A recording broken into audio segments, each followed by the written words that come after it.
So what sets Daytona Beach Poker Room apart is, one, the location, beautiful weather. It's just incredible down here. The other thing is just the phenomenal amount of games that they offer down here. I mean, you got your No Limit Hold'em, your Pot Limit Omaha. They play double board bomb pots. They play a lot of different levels.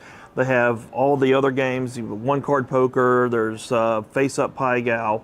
So it's just a variety that they offer for everybody, and so it makes it a really good poker room. And the other thing is, for the MoneyMaker tour, when we come in, they have the space. They have the facility is really nice. The food's good.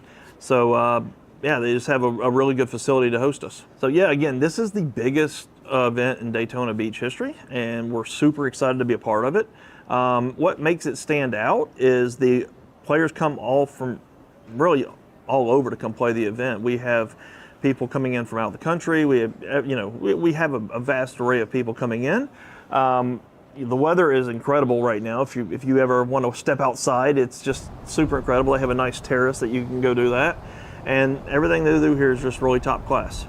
The one great thing about poker is anybody can do it. So, put your mind to it and really study, and you can reach your dreams in this game. You don't have to be as physically gifted as me. You don't have to be as smart as me, but anybody can do it. And no, it's a fantastic thing to be able to play poker and to be able to have the opportunity to change your life through working hard in a game. And I started this venture along with my partner Tony Burns, and we're just so happy that we're able to do things really across the country now. But we started down here in Florida. We started in Central and Southern Florida with our poker tour, and now we're expanding out, and it's been great, and we're really looking forward to future tournaments. The future of poker's evolving, and I know that we're about ready to have more entertainment options coming out with poker. I hear things are in the pipeline. I think the game is going to have a resurgence. It's going to continue to grow, whether that's in the online or live arena. But I think the future is bright for poker. Once they're lit up, I should undo it when it's done. Yep. So what sets Daytona Beach Poker Room apart is, one, the location, beautiful weather.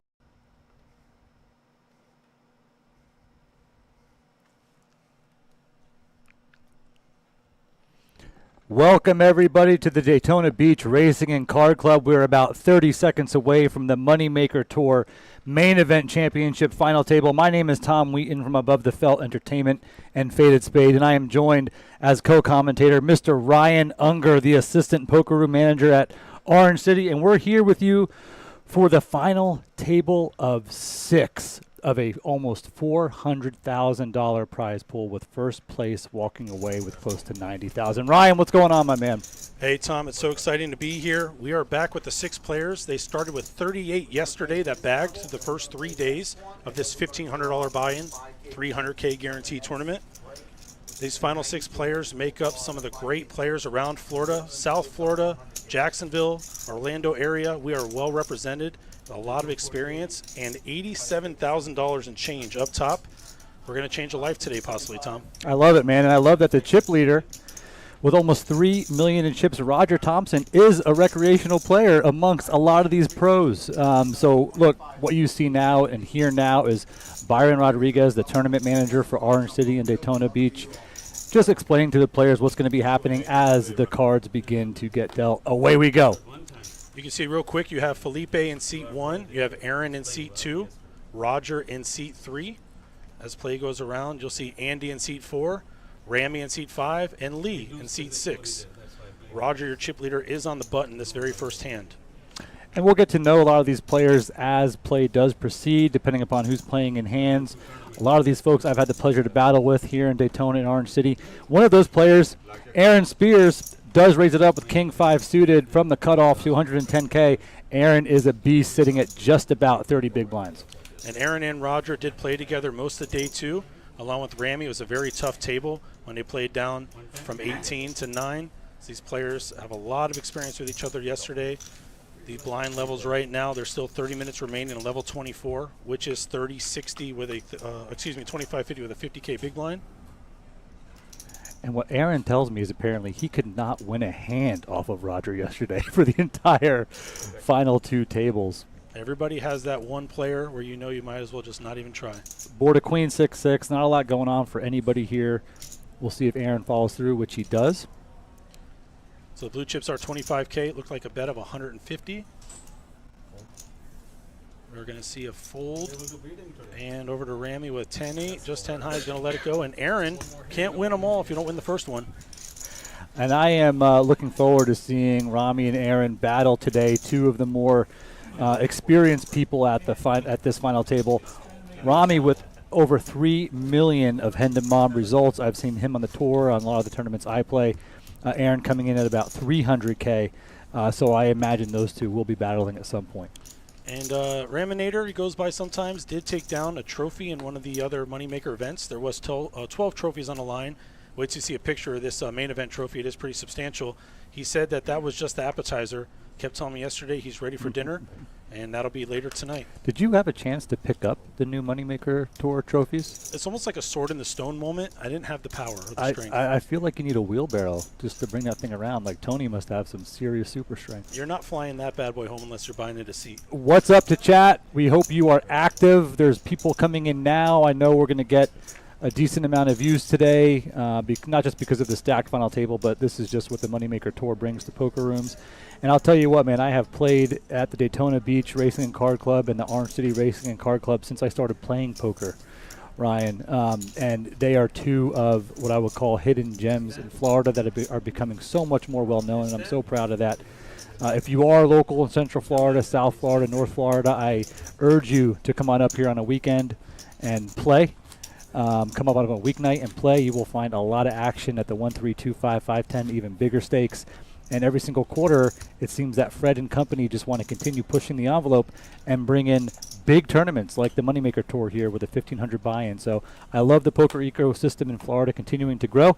And Daytona Beach and Orange City Racing and Card Club, they are both spearheading that growth. Definitely putting GAPT on the map. That is our brand, the Great American Poker Tournaments.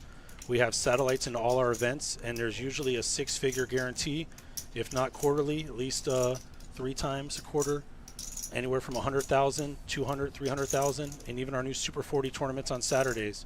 People just can't wait to get in and get a big deep stack and play one of these tournaments, take home a nice big prize. Right now, players are locked up $15,885 on this $1,500 buy-in. Real quick, Raminator on the button is going to pop it with 7-6 off, and looks like Lee in the small blind is going to defend. And Felipe with a real hand here, ace-9, Tom. Something you want to defend here, 3 ways? Yeah, 100%. You're getting the right pot odds to call. Obviously, if you look at any chart, and we're not going to get too much into analysis, but the big blind defense is a very large amount of hands.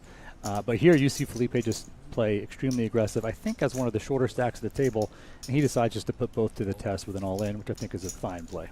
Felipe, very experienced player, plays a lot more cash than tournaments, but does enjoy these, and actually cashed second in the Mystery Bounty tournament. That was the big event to lead off the Moneymaker Tour here in Daytona. There you go, and just like that, he's going to add a couple $100,000, few $100,000 to his stack, and go from 1.1 close to like 1.4 or so right now. And I actually can hit it, and it may show you the big blinds here. And you can see that Roger currently in the lead with just under 60 bigs, and Felipe popping up a little bit to 27 bigs with 1.4 million. So plenty of play, room to maneuver, and one double, and it all changes.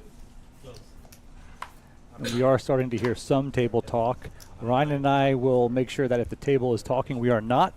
But if not, we'll be able to provide commentary, some light analysis, maybe just help you guys with some perspective of what might be going through the players' heads during certain hands as we continue the $1,500 buy-in Moneymaker Tour final table. First place walking around with close to 90K. And make sure you share our stream, whether it's on Facebook, Twitch, or YouTube. Right now we have about 120 viewers. This is just the beginning. We're looking to get 400 or 500 today, if not more. So please share it. We are live across multiple streams, so you can do that. And we'll have some more information on our social media and where to follow us as the tournament goes on. We've got some really cool new graphics to share with you all also today. Very excited. Yeah, I think you guys, this is broadcast on YouTube and Twitch, and I know Twitter has become pretty big for Daytona Poker, but also, didn't you guys just create like a brand new Instagram account? Absolutely. We have a brand new Instagram account we're very excited about for both card rooms.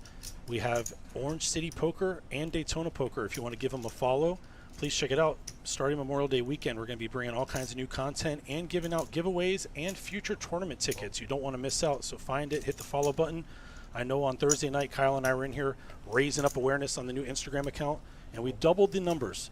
So we can do that again today. We do have plenty of people in chat saying hello. Let us know who you're rooting for. I see Ramy getting lots of love for another trophy down south. He does have a garage full of trophies.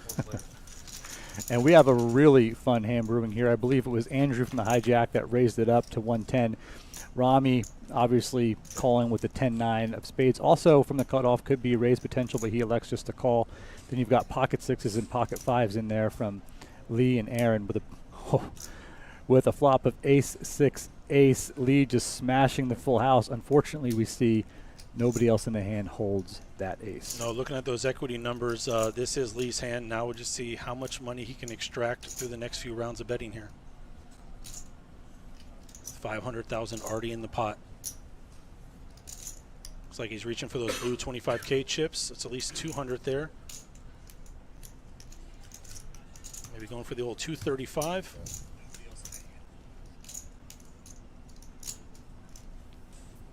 I would be surprised if anybody sticks around here. Very strong and in position. A little early to get out of line. If anybody would, I know it would be Ramy, but he elects to fold, conserve that chip, close to chip lead at the moment. Definitely. And hey, for Lee's first hand, I think that was his first hand, on the button with sixes, you can't ask for a better flop. Show you these payouts real quick. We're very excited about $87,000 up top that all of these players have locked up at least $15,885. Which is fantastic. Sixth place getting just about 10% of the prize pool is a really nice percentage for sixth place. A lot of times you'll see that from ninth place if there's a nine-handed final table. So I like the payout structure here, really awarding the top six. And to be able to get in for a $186 satellite, which is what the Moneymaker Tour is all about. Chris Moneymaker getting his seat for $86 into a 10K seat, which he turned into $2.5 million back in 03. For those of you in chat, that was a pretty big payout back then. And isn't that what Roger got in for, 186? Roger did win his satellite seat. We had a super satellite, I believe. We did 10 seats guaranteed earlier in the week. Ended up giving like 15 or 16 seats out that night. And Roger was fortunate that night, and look where he's at now. We've got a small blind, big blind battle ensuing. Aaron with king, queen does raise it up to 1.6. And we'll likely get the fold from Roger. That might be the first hand Aaron has won off of Roger in about a day and a half. There's roughly 11 million chips in play, so the stacks are pretty deep right now. There was 31 minutes left in level 24 when play resumed here. We will see how these level ups here do change play. We will be going to 30,000, 60, and 60 coming up. Gary asking, do we run satellites to other Delaware North properties? We have done some tournament satellites for some of our big GAPT events, and something we look forward to doing more as 2024 ends. We get into 2025. We do have poker rooms all across the country. Delaware North well represented. Southland Casino, Wheeling Island. We are everywhere. One thing that, as you see Ramy raise it up with ace-8 off from under the gun to 115. Let's see if we get any action.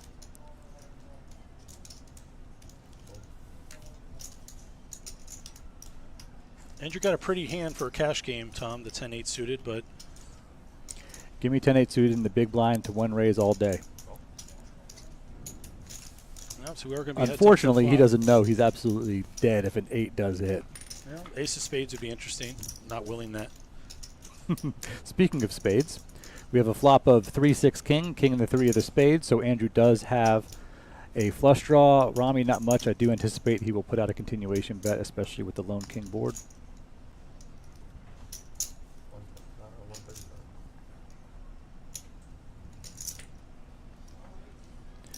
I don't think Andrew's going anywhere. I would actually be interested to see if he does a check raise.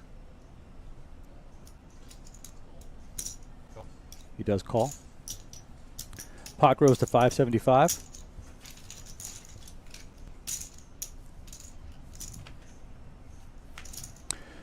Turn does bring the ace of clubs. It does not complete the flush for Andrew, but does give top pair to Ramy. Andrew checks. Interested to see here if Ramy does check back. I don't think. I think he'll continue following. It's tough when you do bet the flop. King high representing that king, and an ace does hit. it really narrows your range of hands that you're representing. But he is going to continue. Looking at Andy's stack, a call here is really committing a big chunk of your stack this early with ICM on the line. Having Rami on your left is going to be a challenge for the remainder of this final table. I think it's a little early to make that pushback. I do think Andy's going to let this one go, and we'll get on to the next hand. That's my prediction, Tom. This is where I go bananas and just stick it in. No. Which is the wrong thing to do. Two very at the final experienced table, ICM. Two very experienced players. You know, you were talking about the different properties around the country for Delaware North. One thing I think that connects all those properties is that Lucky North Club, right? Not only is it a reward system for Daytona and Orange City, but also a ton of properties. And you can see the slide on screen right now that talks a little bit about it. But the Lucky North Club does connect you with all the Delaware North network of casinos for sporting events, dining, destination, lodging, one-of-a-kind activities, even like the Kennedy Space Center in Melbourne, Florida. So it is free. You earn points while you play. Use them your way. I'm a member. I've got a ton of points. I usually use them at the bar, but other people might want to use them somewhere else.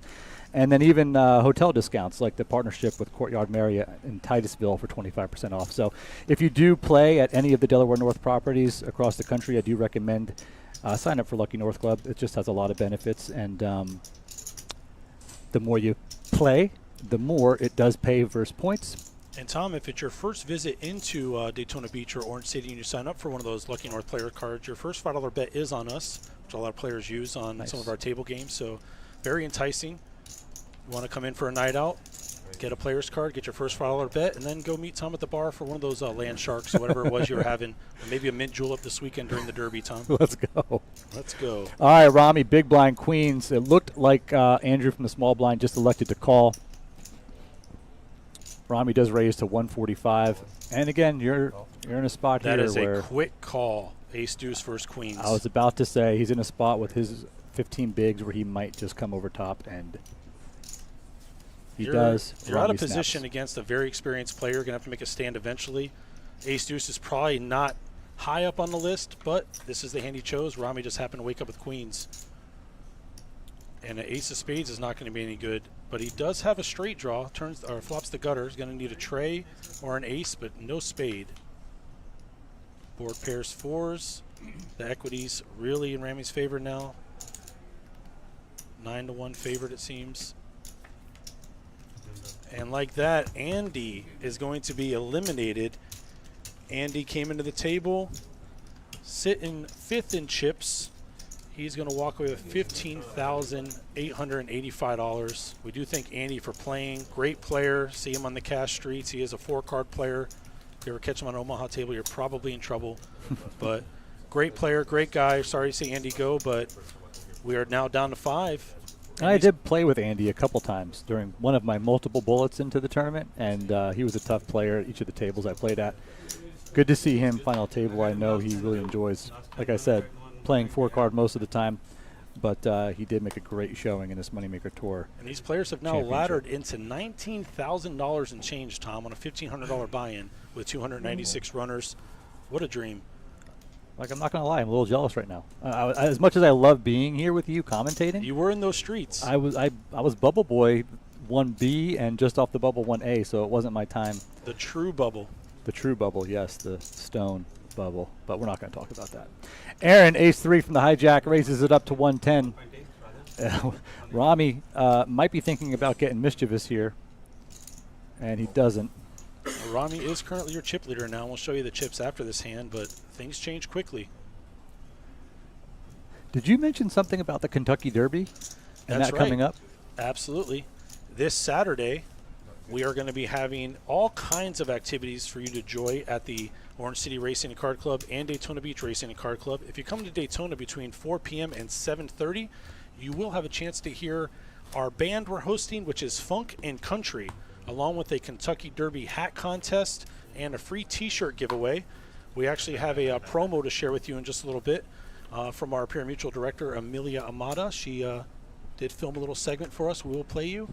But please make sure you get here early, find yourself a free T-shirt and a mint julep. And some of our mint juleps will come in a collector's cup too, Tom. So pretty exciting. This is actually the 150th time the fastest 2 minutes of sports has happened, the Kentucky Derby. I like it, man. On the button, Rami raises king, jack, spades. Felipe in the big blind with 9-8 of hearts and 25 bigs. I imagine we'll see a call here.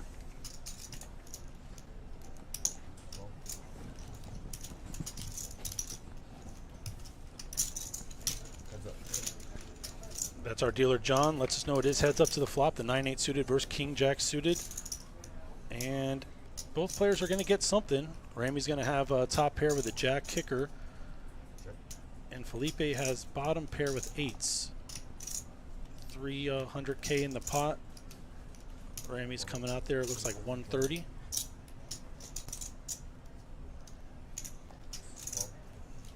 Quick call here from Felipe.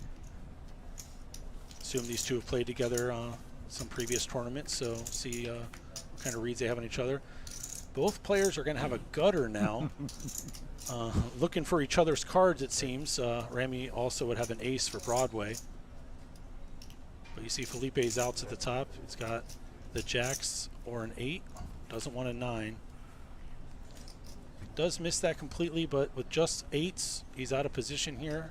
Just under 600K in the pot.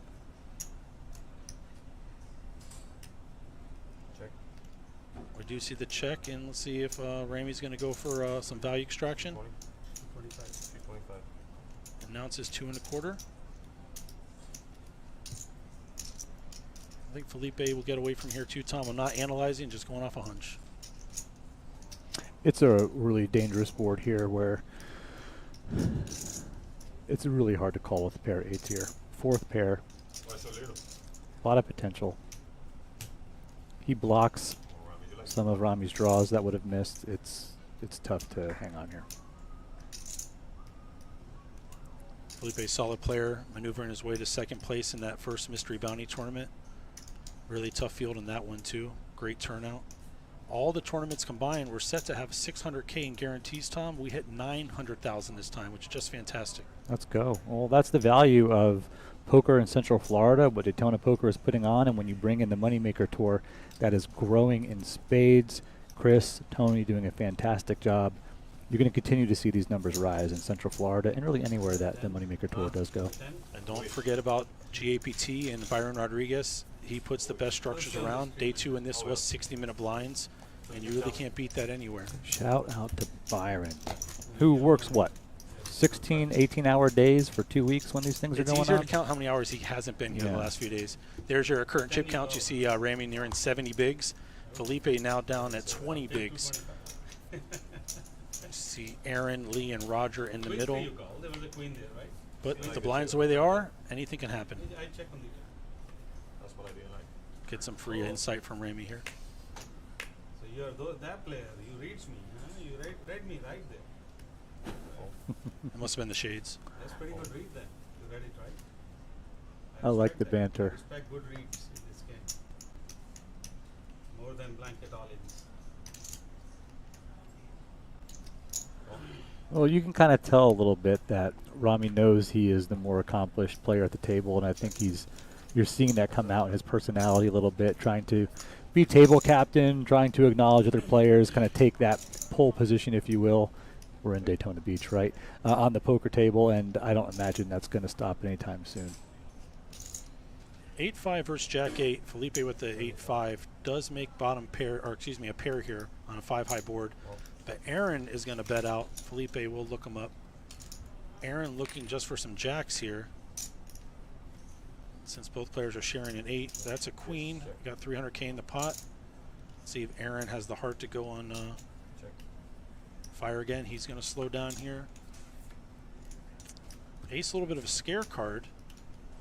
I don't think either player had a 4 in their repertoire here, but we do see a check. I think Aaron fires here for that 300K, or check and defeat. I think you're going to see Aaron fire. With nothing but jack high, the only way he wins the pot is through a bet. There you go. Well done. Aaron does get that one through. And while we're looking for the next hand, we got a couple of fun things to show you. I have to tell you, you're magic with the Stream Deck console, man. You would think. So we did talk about the Kentucky Derby. Please make sure you join us this Saturday, May 4th.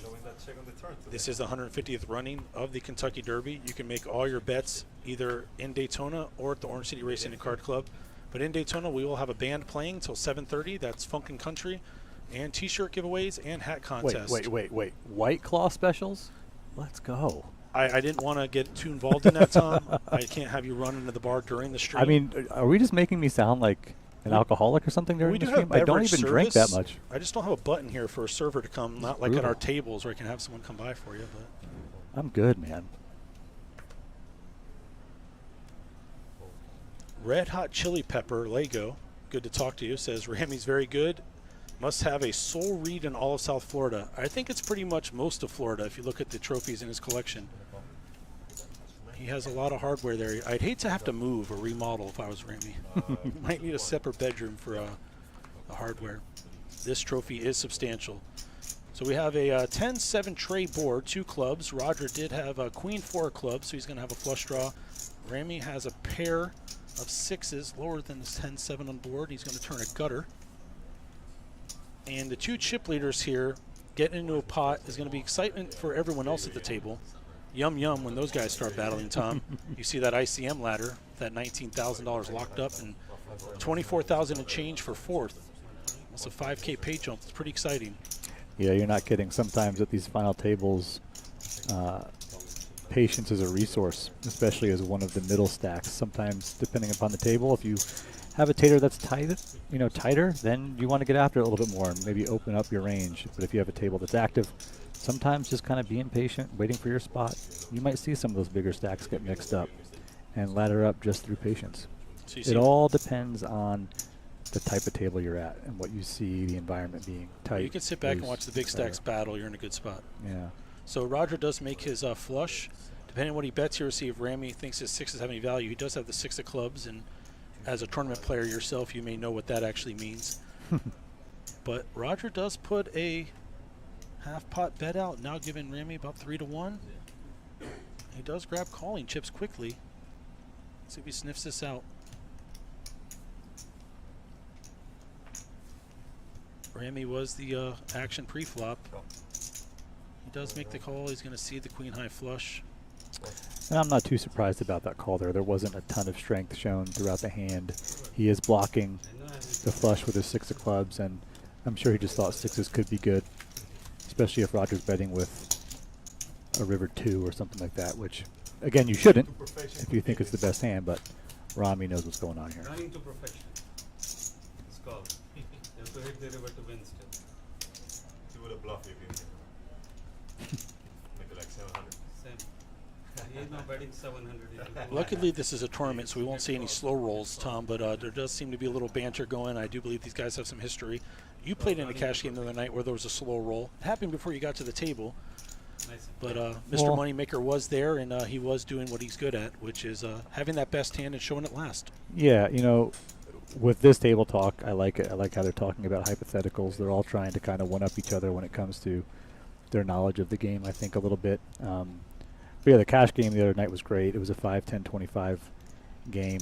And before I talk more about that, Felipe does raise from the cutoff with queen jack off. Aaron on the button wakes up with the hand, with the pocket aces, puts in a 3-bet, which he would be doing with a very wide range here on the button to a cutoff bet. Puts in a 3-bet to 300K. And the question is going to be is how much credit does Felipe give him? Aaron is the type of player that will 3-bet hands like 9-10 suited here, that will 3-bet hands like ace-10 suited here. So let's see what Felipe does do in terms of credit to Aaron. Going to get close to a shove or fold situation here for Felipe with these stacks. You see him with 16 bigs currently.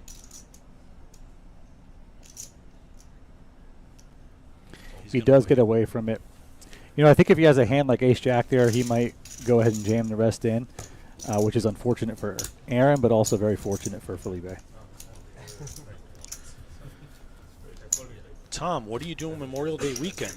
Because if you're not doing anything, may I invite you to play? I have to tell you, though, like I wasn't sure what my plans were, But I heard you guys have like over $100,000 in like high hand promotions just for that weekend. Memorial Day Right. weekend, we are doing over 100,000 in high hand payouts, including our $3,000 hourly high hands in Daytona and Orange City. And on Monday, Memorial Day, our most popular promotion is Big Ass High Hands, where every 4 hours we pay out $5,000 to the overall best hand.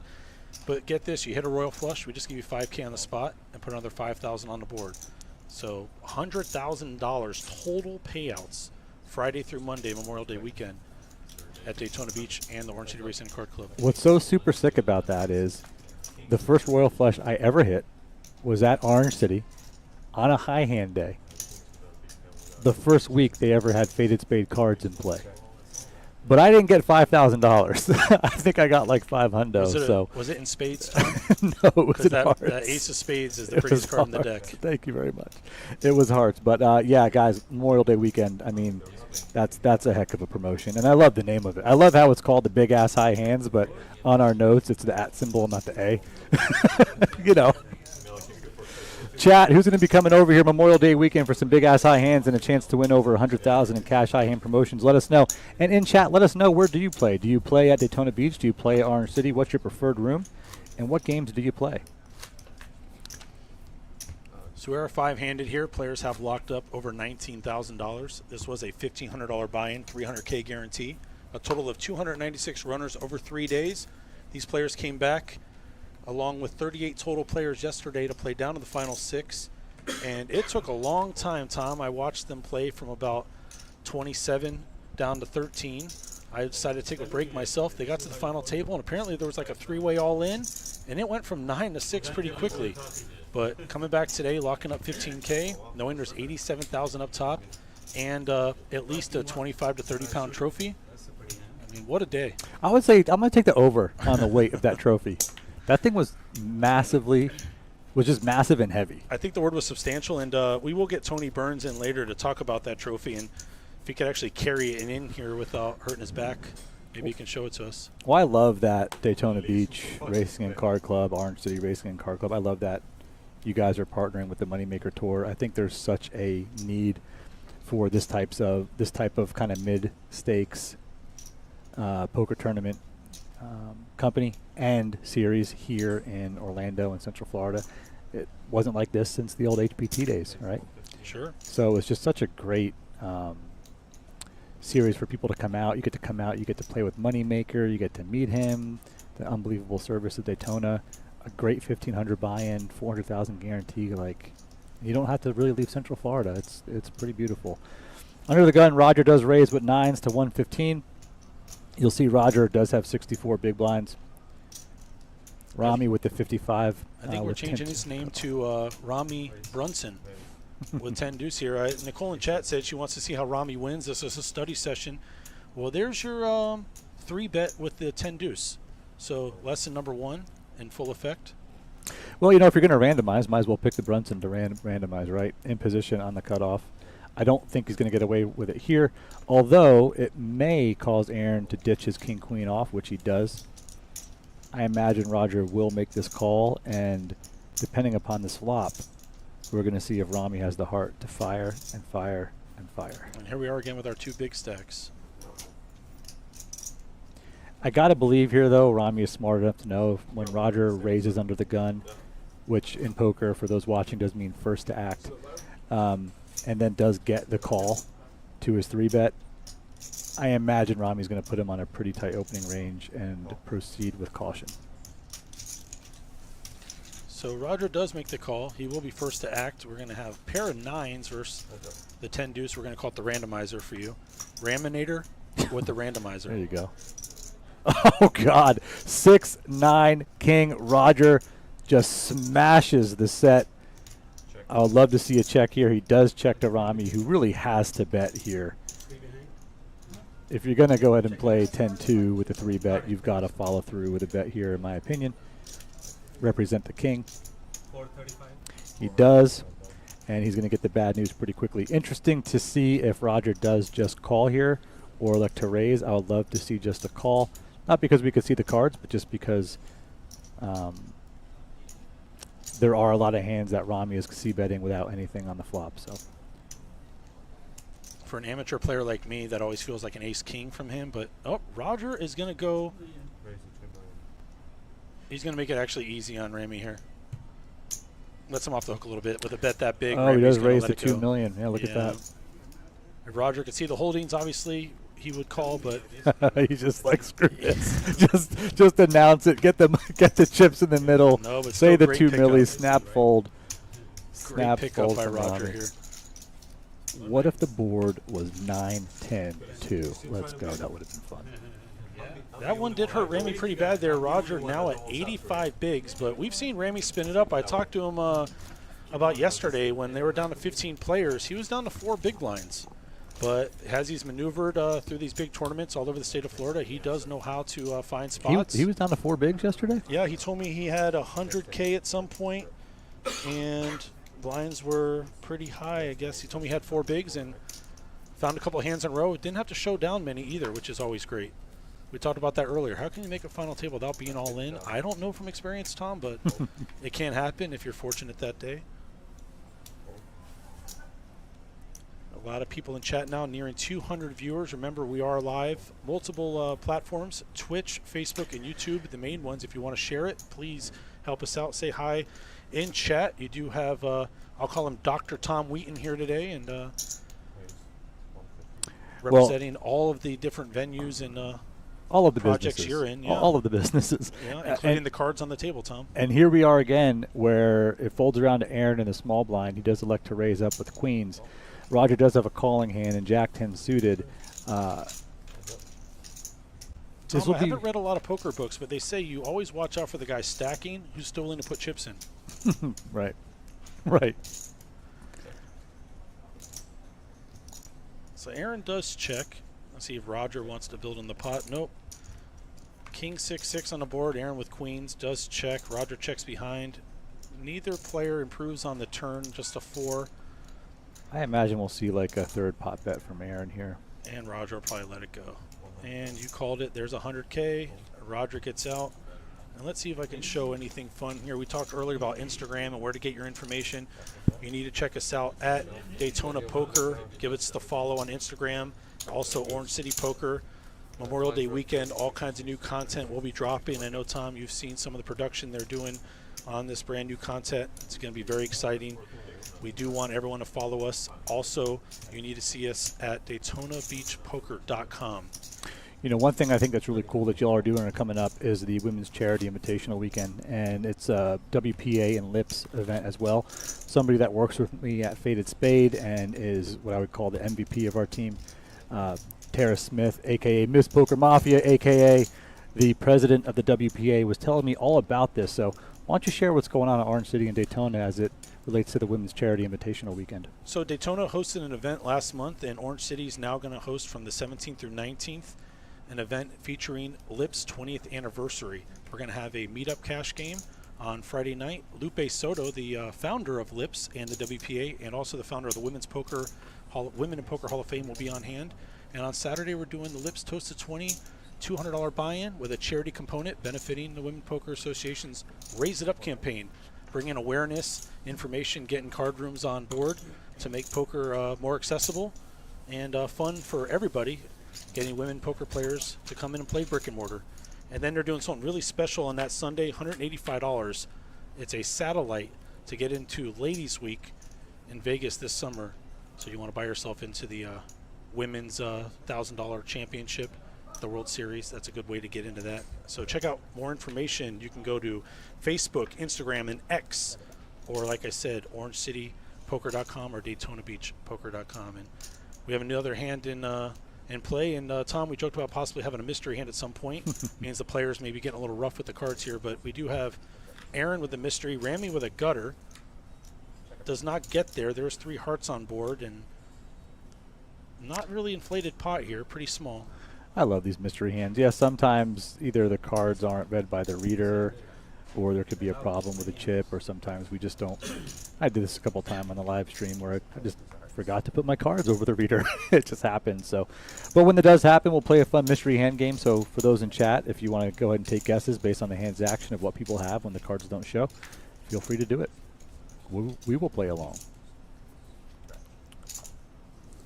looks like we are going to have a quick card switch. So while we're doing that, I'm going to show you something about the Kentucky Derby. Join us May 4th for the largest Kentucky Derby party in town.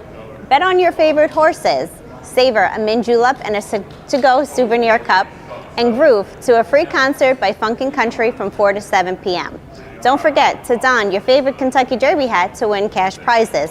But the party doesn't stop there. Join us May 18th for the Preakness and June 8th for the Belmont Stakes, only at the Daytona Beach Racing Card Club. Join us May 4th for the largest Kentucky Derby party in town. Bet on your favorite horses, savor a mint julep and a to-go souvenir cup, and groove to a free concert by Funkin' Country from 4 to 7 p.m.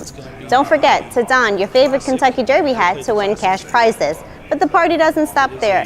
Join us May 18th for the Preakness and June 8th for the Belmont Stakes, only at the Daytona Beach Racing Card Club.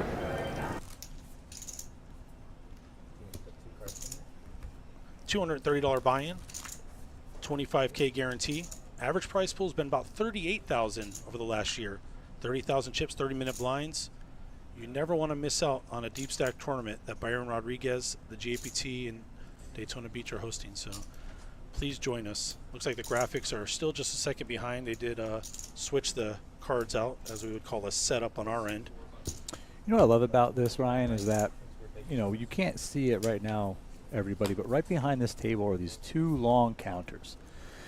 And you do have a lot of the family and friends of the folks playing at the final table who come, who sit at the counters, they're under the lights. It does feel prestigious, especially for a regional poker tournament, right? Where do you actually get the chance to come sweat your good friends or your relatives or family to play for $90K? And that's something that Daytona Poker does, and really they're the only poker room in Central Florida that does that. So it's not just about, this is what I've always loved about this place, Daytona and Orange City. It's not just about the poker.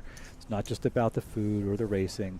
It's about the experience. And Fred and the team will invest in the player experience. You can put 50 tables in any type of space, and you can play cards in any type of space.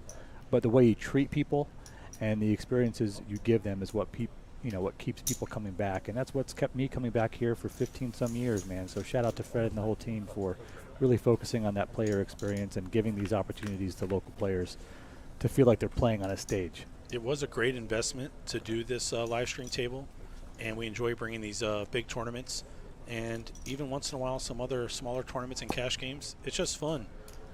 Let players see themselves. We play these videos back in one of the rooms once in a while. Check your buddies out. Hey, that's me bluffing off with whatever. That was me Thursday night. We'll talk more about that later. But Lay does have King Queen in the big blind. Aaron did raise King 7 suited from the cutoff. We have a Queen 3-10 flop rainbow. Lee with top pair does check. Aaron does put out the continuation bet of 140. And let's see if Lee does follow up with a check raise here. I imagine he will and does, and Aaron just insta-mucks. What do we know about Lee? So Lee is from Orlando, and he's a restaurant owner. He has a former cash here in Daytona many years ago, played in the Heartland Poker Tour, took home a $4,000 score in one of those, and apparently he enjoys gardening, which is a good way to get away from the poker cards, but also is a Tampa Bay Buccaneers fan, and myself being a Buccaneers fan, it is fun to have a championship within the last few years. I didn't really pay attention to the draft, but being a Buccaneers fan, we've had our highs and lows. Tom, I go back to the what we used to call the creamsicle days. Oh man! But hey, Lee, fellow Buccaneer fan, happy to have him at the final table here, and he did start off second in chips, and is still relevant there. So we'll show these stacks here in a second. Roger on the cutoff with ace-6. I imagine he'll bump it up a little here. Note the blinds did go from 50K, so now big blind is 60K. These are our levels since day 2 in this awesome structure here. So players getting plenty of play. Oh, Brooke, our bookie can confirm that Ramy and Doyle are cousins playing the 10 deuce. I don't know if I can trust you, bookie, with the name, but I appreciate the input. And poker is all about timing sometimes. While Roger does raise from the cutoff to 140, you see Lee with The pocket ace is in the small blind. Does raise it back up. Felipe is going to look back down at 10-9 suited and just wish he could have got in there cheaply. That's the birthday hand, Tom, the old Interesting. September 10th. Interesting. Looks like Lee is feeling a little trappish, only calling out of the small blind. Oh, so now it definitely looks like a squeeze play from Felipe. And he's going to take it a little more conservative approach, which I applaud at this point of the final table. We're going to go 3-way to the flop. Now, this is the dangers of limping with a hand like aces. You're allowing 4 other cards to be in there against you. A little lucky that nothing big hit against him, but we'll see if he's actually able to build this pot up. We're at 480,000 now. He's going to check again, trying to induce something. Felipe is going to check behind, and Roger with ace-6 possibly could think his hand's good here. Oh, yeah, 100%. Checks to Roger, who was the original raiser. He'll put out a bet here. Now, is this when you raise? I imagine Lee is going to continue playing it the same exact way.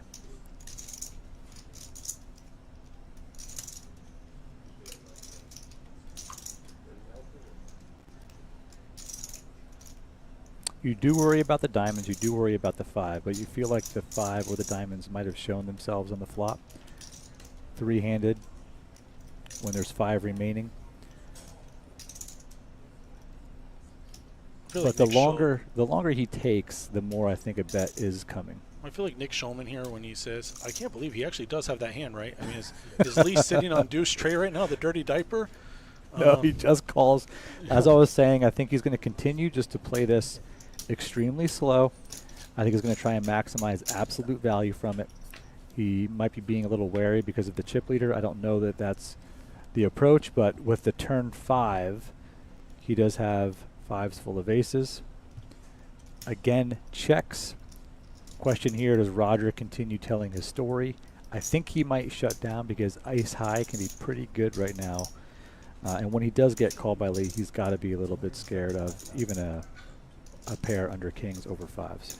Well, he verbalized something. It looks like they are going to say 275. And I am now thinking what you're thinking. If I believe the graphics are correct, and I think Lee is just going full Hollywood here. When I see someone do this at the table and just really, really seem like they're in agony, my radar goes off right away, like the BS radar, right?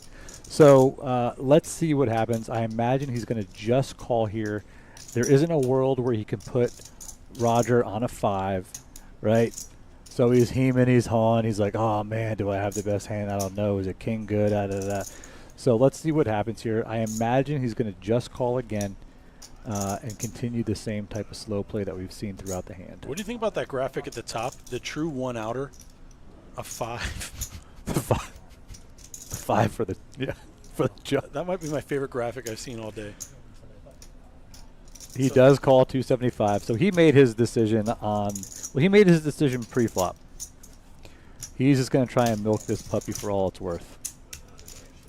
Risk reward.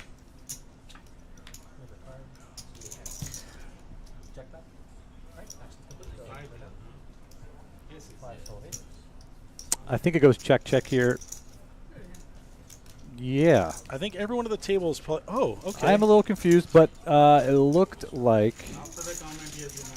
Roger checked when he hit the 6, and that Lee. No, I'm sorry. Lee checked, and then Roger quickly checked behind, hitting the 6. Tom, we're hitting hand number 20. We've seen aces, I believe, twice. Queens twice. Kings, yes. I was a little confused there. I'm still trying to catch up to what happened on that last card, but it looks like Rogers decided to see if the 6 was any good.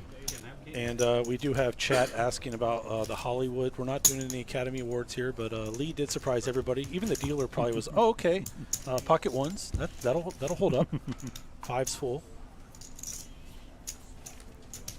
Up to 225 viewers that I can see in chat. Remember, we are live on Twitch, Facebook, and YouTube. You want to share? I know people in South Florida are using this as a study lesson. Ramy's going to have a tough couple weeks ahead after this one, giving up some of his secrets here on a live stream.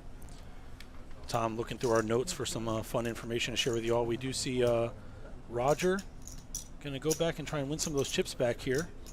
He's going to raise it with the ace-5 off, but Ramy with ace-8 suited quick to come in right behind him.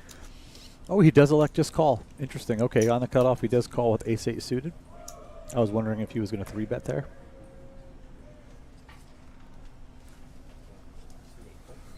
Lee does let it go on the button with the queen high. Felipe is going to drop the 7-5 suited, and Aaron in the big blind, 7-4 off, but getting a price. I He'll mean, peel. 60 into what, 390? Yeah, he'll call here and hope for one of those big blind specials. Absolutely. It'll be well hidden also. Ace-5, ace-8, and 7-4, all red. 3 ways to the flop here. This is not the flop you were looking for. We have a king 10-6 with 2 clubs, and it's going to check over to Ramy, who does have the best hand here and the equity.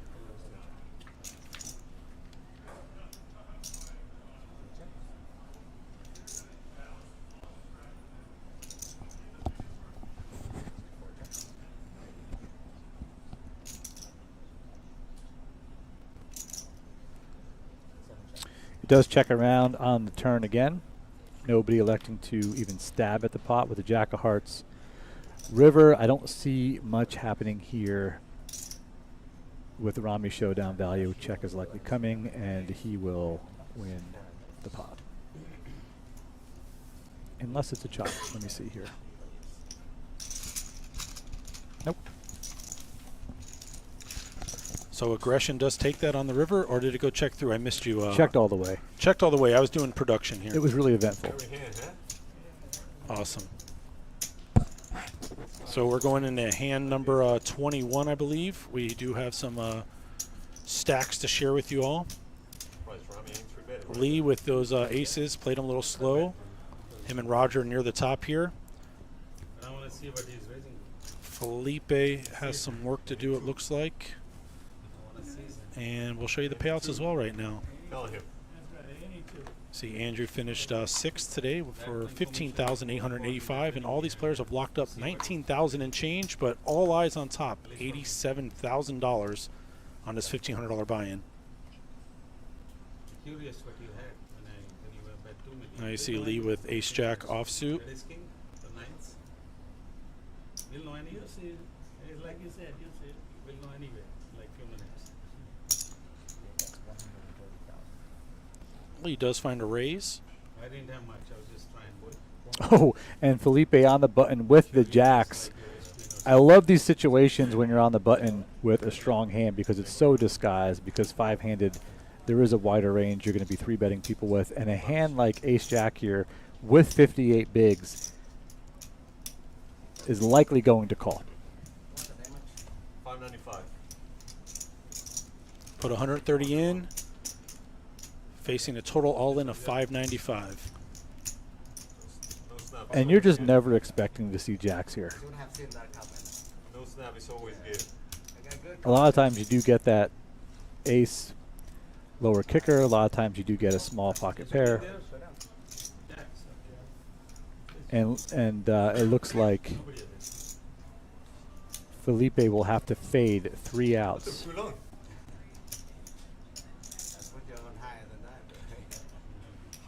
Felipe will have to fade 3 outs. Let's see what happens on the flop. Can Felipe double to be back in contention? Ace in the door. Not looking good for Felipe. Lee does hit one of his 3 outs with the ace of clubs. At this point, you're going to need to spike one of the 2 remaining jacks. The exact jack Sorry, of hearts. 1 remaining jack. Yep, the exact jack of hearts is the card he would need. Otherwise, he's locked up $19,000. And there it is. Good game. Felipe played with him as well during day 1. Always a pleasure, my man. Second big cash of the tournament. Congratulations to Felipe Tellez for finishing in 5th place at the Moneymaker Tour main event for $19,180. Great to talk to him. Hope to see him at the next stop. Great job, Felipe. Then there were 4. And we are now playing for $24,855, and this is only the second level we're in for today, Tom. And I gotta tell you, I'm like kind of happy we went through so many of those promos early, because before this we did say to ourselves, this could be a pretty quick final table, or this could go on for longer than we think, all depending upon what happens with the short stacks in the beginning. And what we're seeing is the strong hands from the big stacks hold. Once you get down to these four players with the chip stacks they have, I imagine it'll slow down a little bit here. I think all of them have a decent amount of big blinds, so we might see just a lot of trading hands pre-flop here for a while, unless a few folks wind up having big starting hands at the same time. Yeah, you do hit a period of the tournament where the blinds kind of level off with the stacks, and there's no real reason to make big moves until the blinds increase again. But, you know, it is time to accumulate. Still want to get enough chips to play for that $87,000. And Rami and Aaron are battling both around 30 big blinds. I really look forward to seeing these two guys play at this depth. A little bit easier for Rami here with top pair with the 10-9 suited. Aaron with the threes behind does just check behind. You know, on this type of board, you're thinking threes could be good a lot of the time. So with Rami betting here, I imagine if it's a small bet, which it is, 150K, imagine Aaron's going to go ahead and call, which he does. Let's see what the river does bring.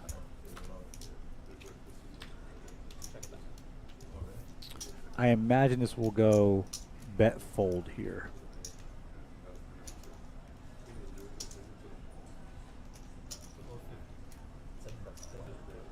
Did he bet small or did he size up?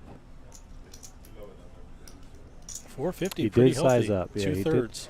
He did size up, and that's going to be tough for Aaron because he knows Rami is capable of betting any two cards here. And on that board, like I said, the threes feels real good a lot of the time. Challenge is, with his chip stack at 1.8 mil, this does represent about 25% of his chip stack on a hunch that threes might be good. And what can happen to a lot of players at this point in time is overplaying small pairs. Especially with ICM pressure now coming up, it really weighs on you. Yeah, let's see what Aaron does decide to do. It looks like, or sounds like Aaron is talking to Rami, trying to get some kind of read.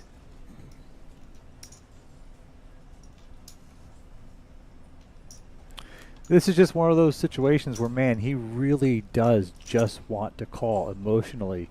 But you have to ask yourself, is Rami really putting 450 in there without something that can win at showdown? It's also a good chunk of his stack as well.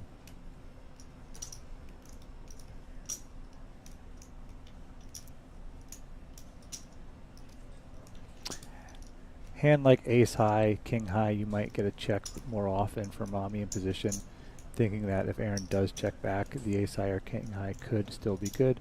Or if Aaron does put out a small bet, you might want to call with an ace high to see if it's good. So it's tough, but that amount of his chip stack leading out like that does signify strength a lot of the time. Aaron does make the right read and lay it down. Nice job, Aaron. So, Tom, we are in level 25. There will be a break at the end of this level. We actually have a pretty exciting interview that was filmed just a few days ago with our general manager, Fred Guzman. Fred's got an exciting announcement in that interview. So please stick around. When the players do go on break, we will stay with you. I know we may have a guest or two come in and chat for a few during the stream as well. So a couple surprises coming for you all. As you see on the scroll at the bottom, you can see our website, DaytonaBeachPoker.com. Also our brand new Instagram account. Please join it while it's new. You can be an OG, be one of the first followers at Daytona Poker. And then you can also see how to see us on YouTube, Twitch, and there's the Twitter handle, which is at Daytona_poker. So plenty of ways to get your information on upcoming tournaments, different promotions, and we definitely want you to come visit and also get yourself some swag, Tom. We do have some nice hats and hoodies. You see folks around town wearing the Orange City Racing and Daytona Beach hoodies and hats. Got a couple myself. I got my polo on right now. You are rocking that polo. Aaron with the snowman under the gun makes it 130K. Just over the min raise. This pair I would call. And does get a fold from everybody. You got David Prosiak in chat.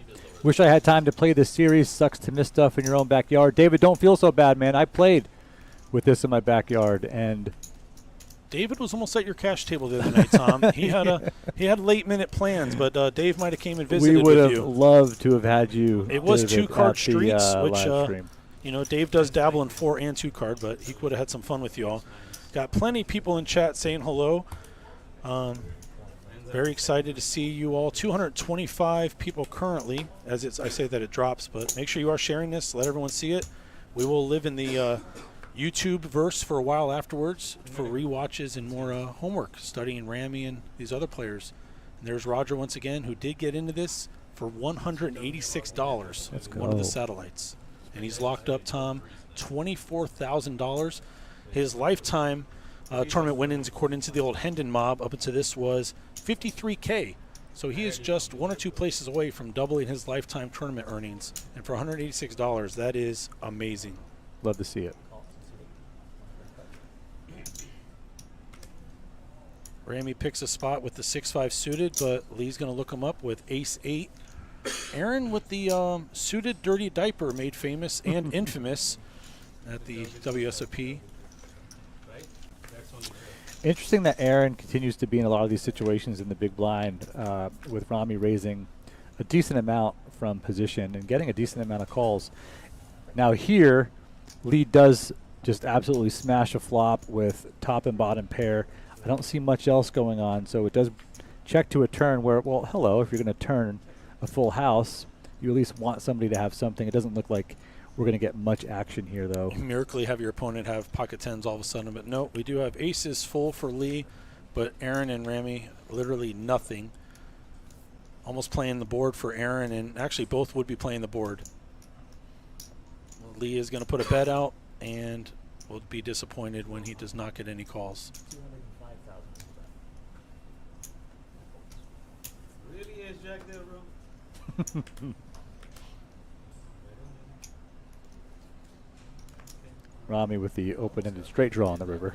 Yeah, I need an ocean card, which hopefully doesn't happen on stream.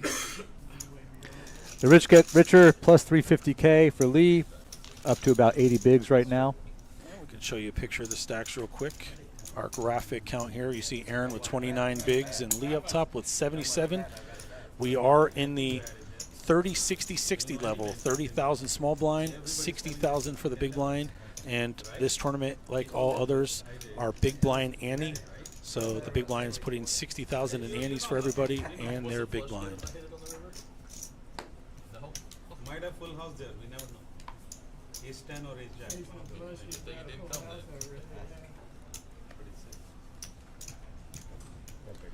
If we're going to talk Hendon Mob, everybody, I have $1,100. And that would be my dirty stack right there. Let's go. So Ramy is going to raise it up. We are four-handed here, so you can call him under the gun or you can call him the cutoff. Either way is the same. Lee's going to have pocket sevens on the button here. Look for a defend, if not a 3-bet.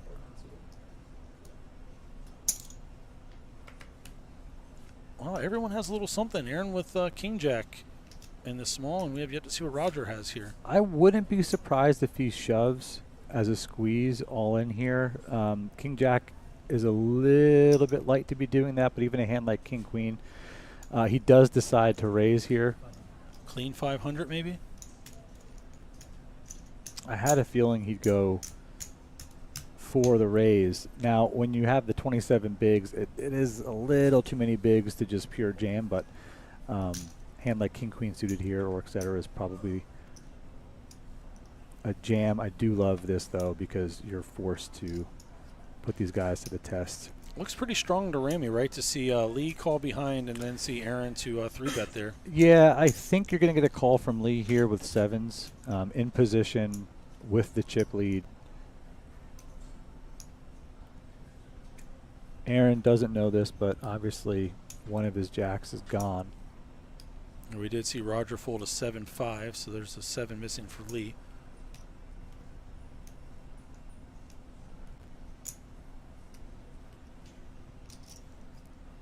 Think about a raise here from Lee? No, the way he's been playing has been super conservative, so I imagine just a call here. He will have position with a pair of sevens against Aaron's King Jack, and a little bit of dead money from Ramy. The pot's at 1.3 milli.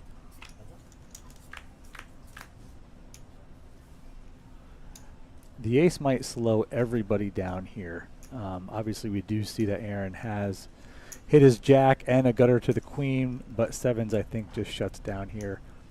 interested to see if Aaron does put out a bet here with the king jack and the ace on the board.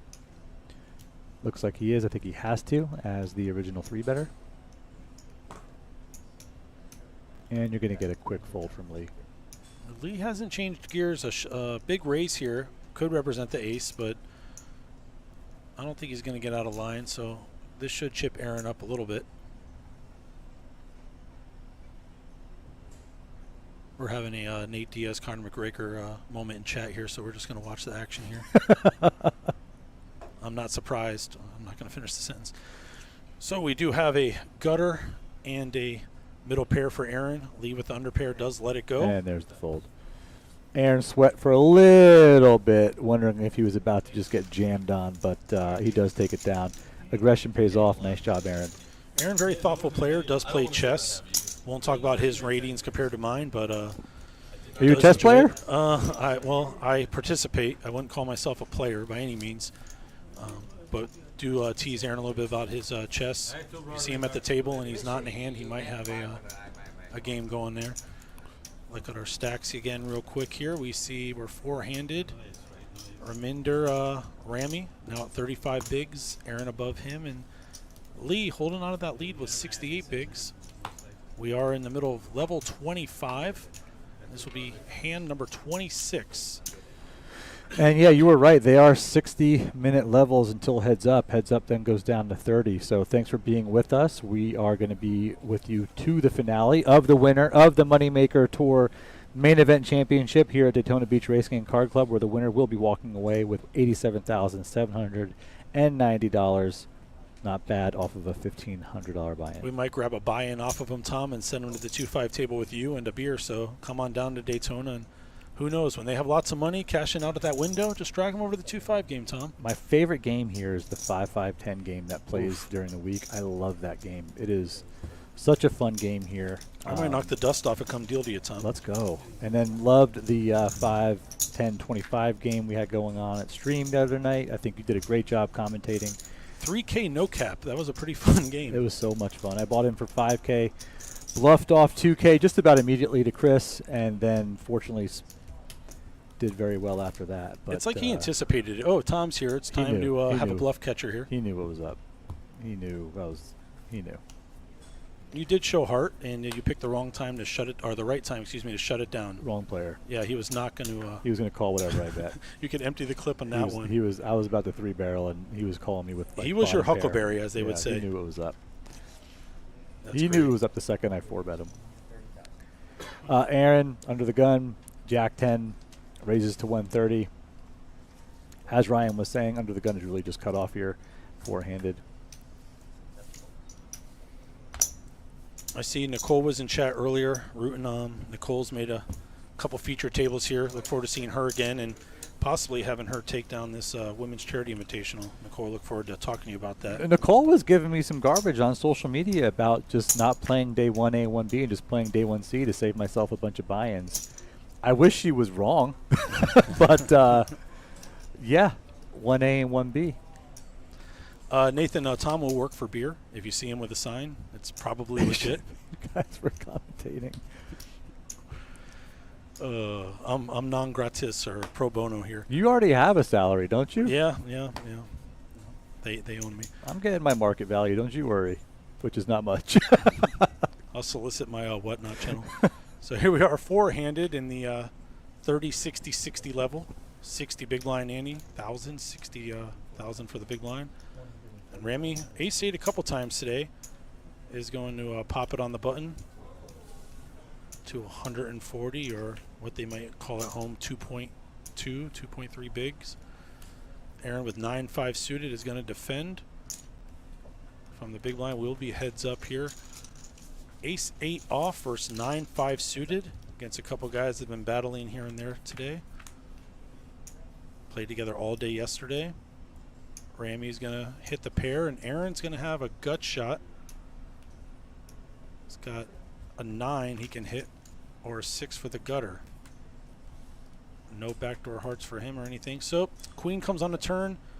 I think Ramy finally will bet here. Nope. Going to check it down. 370K in the pot. And Aaron does make a pair here. It's bottom pair. He's going to check, and I think Ramey's going to check for showdown value. If you don't bet turn here, you're not going to turn it into a bluff, just going to show ace-8. No, It's good going point. to be good. Really good point. I'm really enjoying your play-by-play, by the way. It's like really good. The what is it? Your mind is working very quick. Your mind works a lot quicker than me. Like your play-by-play is very good. You should actually do this part-time. It's the I could probably get you some gigs to do this part-time. it's the eye-mouth coordination. I like Tom. it, man. It's very good. Very well done. I Shout out to trademarked Ryan. that. Yeah, eye-mouth coordination. Also, shout out to John, who's doing our cameras for us. And shout out to Thomas out there doing the action tracker. Obviously, the full staff here at Daytona Beach Racing and Card Club. We're thankful for them being here to do this for us. We did have some production help from Alec and obviously John and Dylan from IT doing production too. Yeah, absolutely. Frank and Sydney from marketing, poker room manager Joe LaRosa, operations manager Mike Stringer. And we talked about Fred. You'll be seeing a video from Fred. But I love how Fred, as the general manager, just focuses on that player experience. Not only does he want to grow his businesses, but also he wants to grow poker in Central Florida. And I think that leadership leads to everybody at property. It was his wanting leadership the that same led thing. to the opening of Orange City Racing and Card Club and expanded my career and gave you a better place to play. Bada boom. Here we Jacks go. and King Queen, Tom. And I'm really interested to see how Roger does play this. So under the gun, Rami does bump it up with jacks to 140. Roger electing with king queen suited 2-3 bet, but it's a very small 3 bet. Now, before I can even finish, it looks like Rami just calls, so he's setting the trap here. He doesn't want to lose them. He also knows by now that Roger is not doing that without a quote-unquote premium hand of sorts. The ace on the flop is likely going to slow everybody down. No hearts, rainbow board. Is there a world where this ever goes check-check? I don't know. I think Roger has to bet as the aggressor. He does. I think Rami will call here to see a turn. Getting sticky with the jacks, calls the 200K, and it's a nice size pot, 1.1 million. Heads up here, and you see the outs at the top. Roger needs a king or a queen. The Board pairs, yeah, Yep. interesting. What do you think? You think it slows down here on the turn check-check? What do you think? Ramey's he's thinking about it. Yeah, He wanted to, didn't he? I call that a balk, and he probably wished he would have because now Roger's going to make a queen, even with the ace out there. I don't think Ramey, if you're not going to bet the turn, you can't bet river. Which one you have? Kings or tens? Which one? Well, after he says that, he's got to check. And he'll see that he does lose the pot. And he was wrong with both guesses. Yeah, but people watching to see how Ramey plays, I mean, I wouldn't say he lost the minimum, but he did save himself quite a bit of chips there at the end. So, Unstoppable rivers.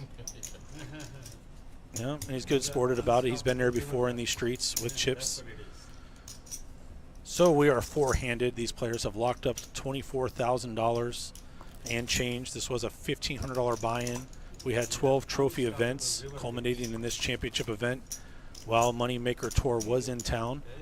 Very exciting to have them back. Great structures, deep stack tournaments. We actually opened it up this year and had a couple open events, a limit Omaha high-low event and a pot limit 5-card Omaha event and one women's event.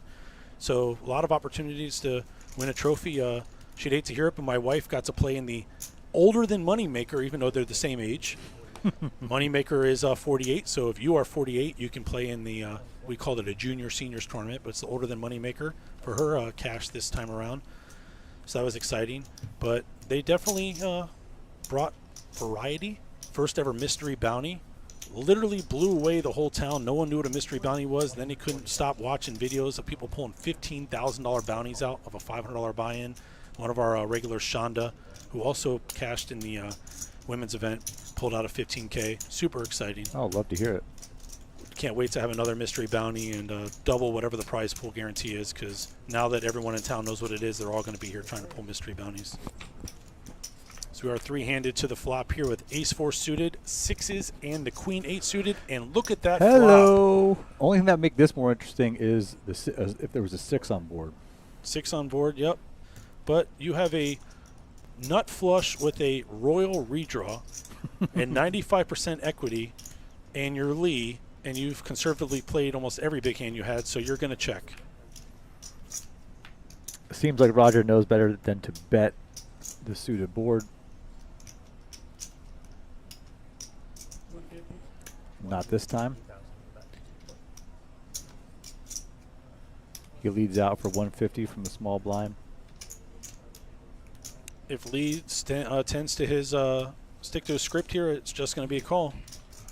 Tom's pushing hands in like this would be a little shove. No. He's just going to call. Okay. He's going to call. I thought you were practicing for the next time you're on the felt. No, Maybe you're no, down to no, 10 no, bigs no. and you just push him in with one hand motion. No. If I do that with like, Oh my God.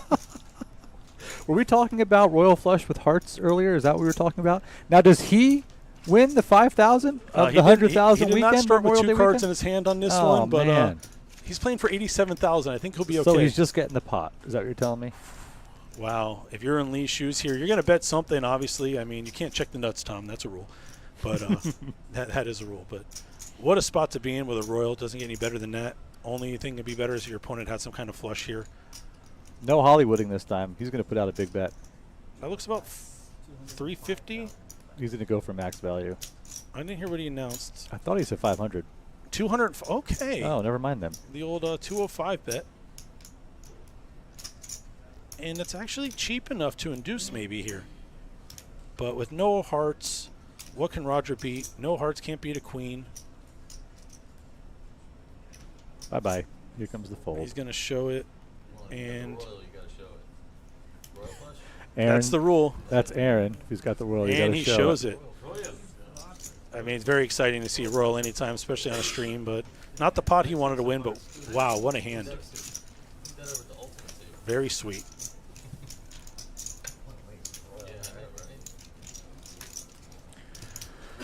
So again, we have 4 remaining at the Moneymaker Tour Championship main event at Daytona Beach Racing and Card Club. 4th place, $24,855. 3rd place, $39,600. 2nd place, $61,595. 1st place, $87,790. We have 60-minute levels until it gets heads up, which is 30 minutes, so plenty of play. I would be surprised if we see any type of fireworks unless there are just 2 huge starting hands, and even then, because of the timing of the blinds, I imagine people are going to continue to play a little bit conservative. You have to remember, these pay gems are substantial, especially for a lot of the local players here in Central Florida who might be playing more part-time or recreationally. Aaron with ace-queen does raise under the gun. Roger on the button, 6-5 suited. Very tempting call. Those are the cards you want when your opponent thinks they or you think they have aces. Ramy has the queen-9 suited, and we may see a family pot. What a price Lee's getting. He does let it go, though. Which is smart. Almost getting 7-1 with the queen-7. So 3-handed ace-queen off, queen-9 suited, and the pretty 6-5 of clubs. And a 5 comes on the flop, along with 2 jacks. Backdoor flush draw also for Roger, but you see the equity number there, 60%. I imagine Aaron bets here a lot of times, these paired boards. With a small third quarter-size pot bet, you take it down. Whoever bets first takes it down a lot. Thank you for the rule clarification, Joey. I just work here. Not here, obviously. Roger does have the 5. Yep. So we have a bet and a call, and pretty easy laydown for Ramy. He'll wait for a better spot. So we are heads up with just under 800K in the pot. Trying to confirm how much time we have left in this level.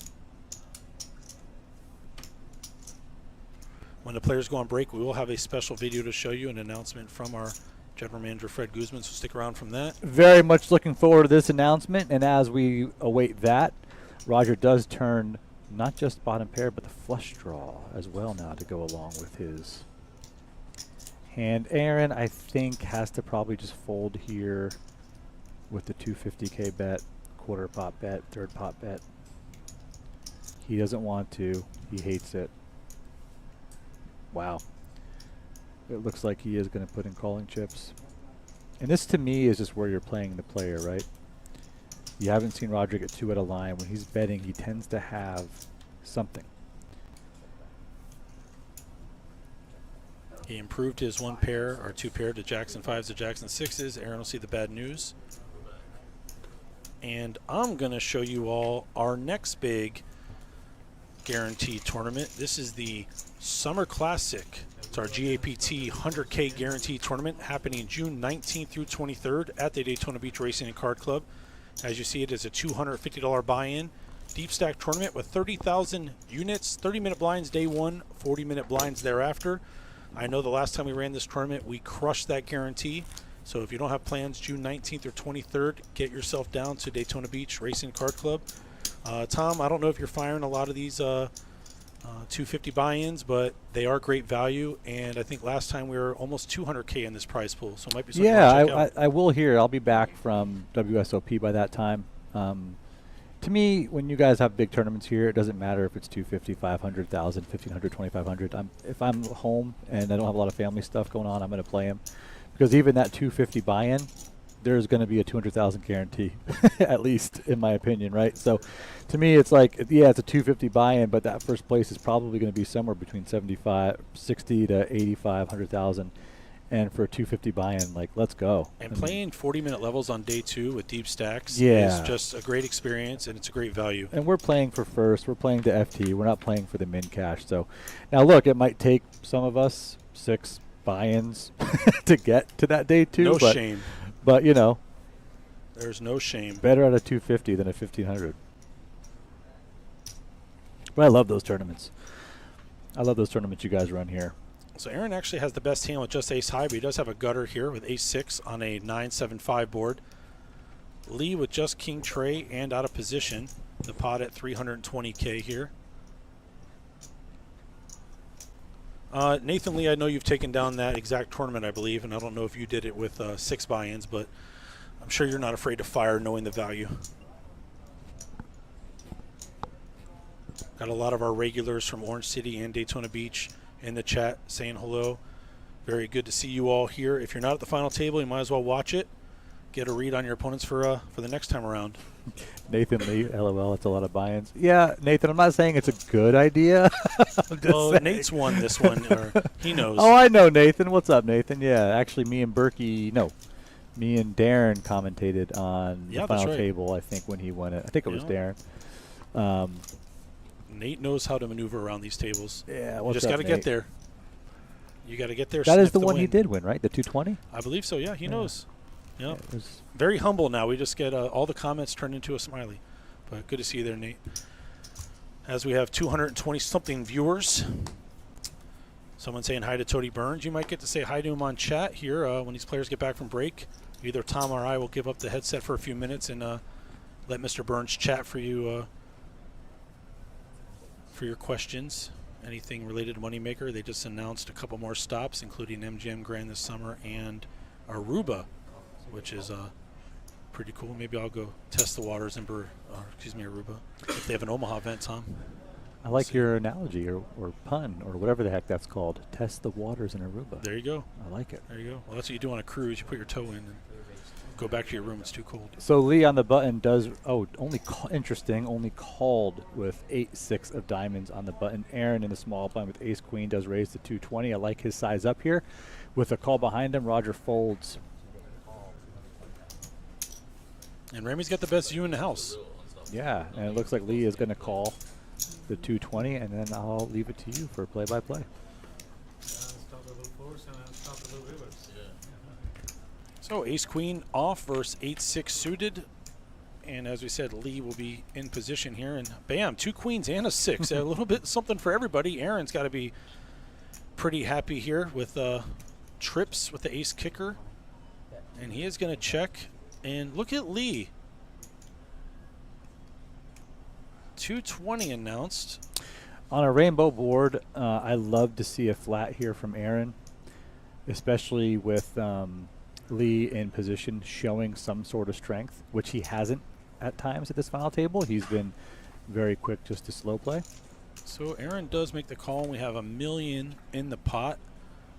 Jack doesn't change much, and did Aaron check dark? I'm not sure if he checked dark, but he did check pretty quickly. And Lee announces 500.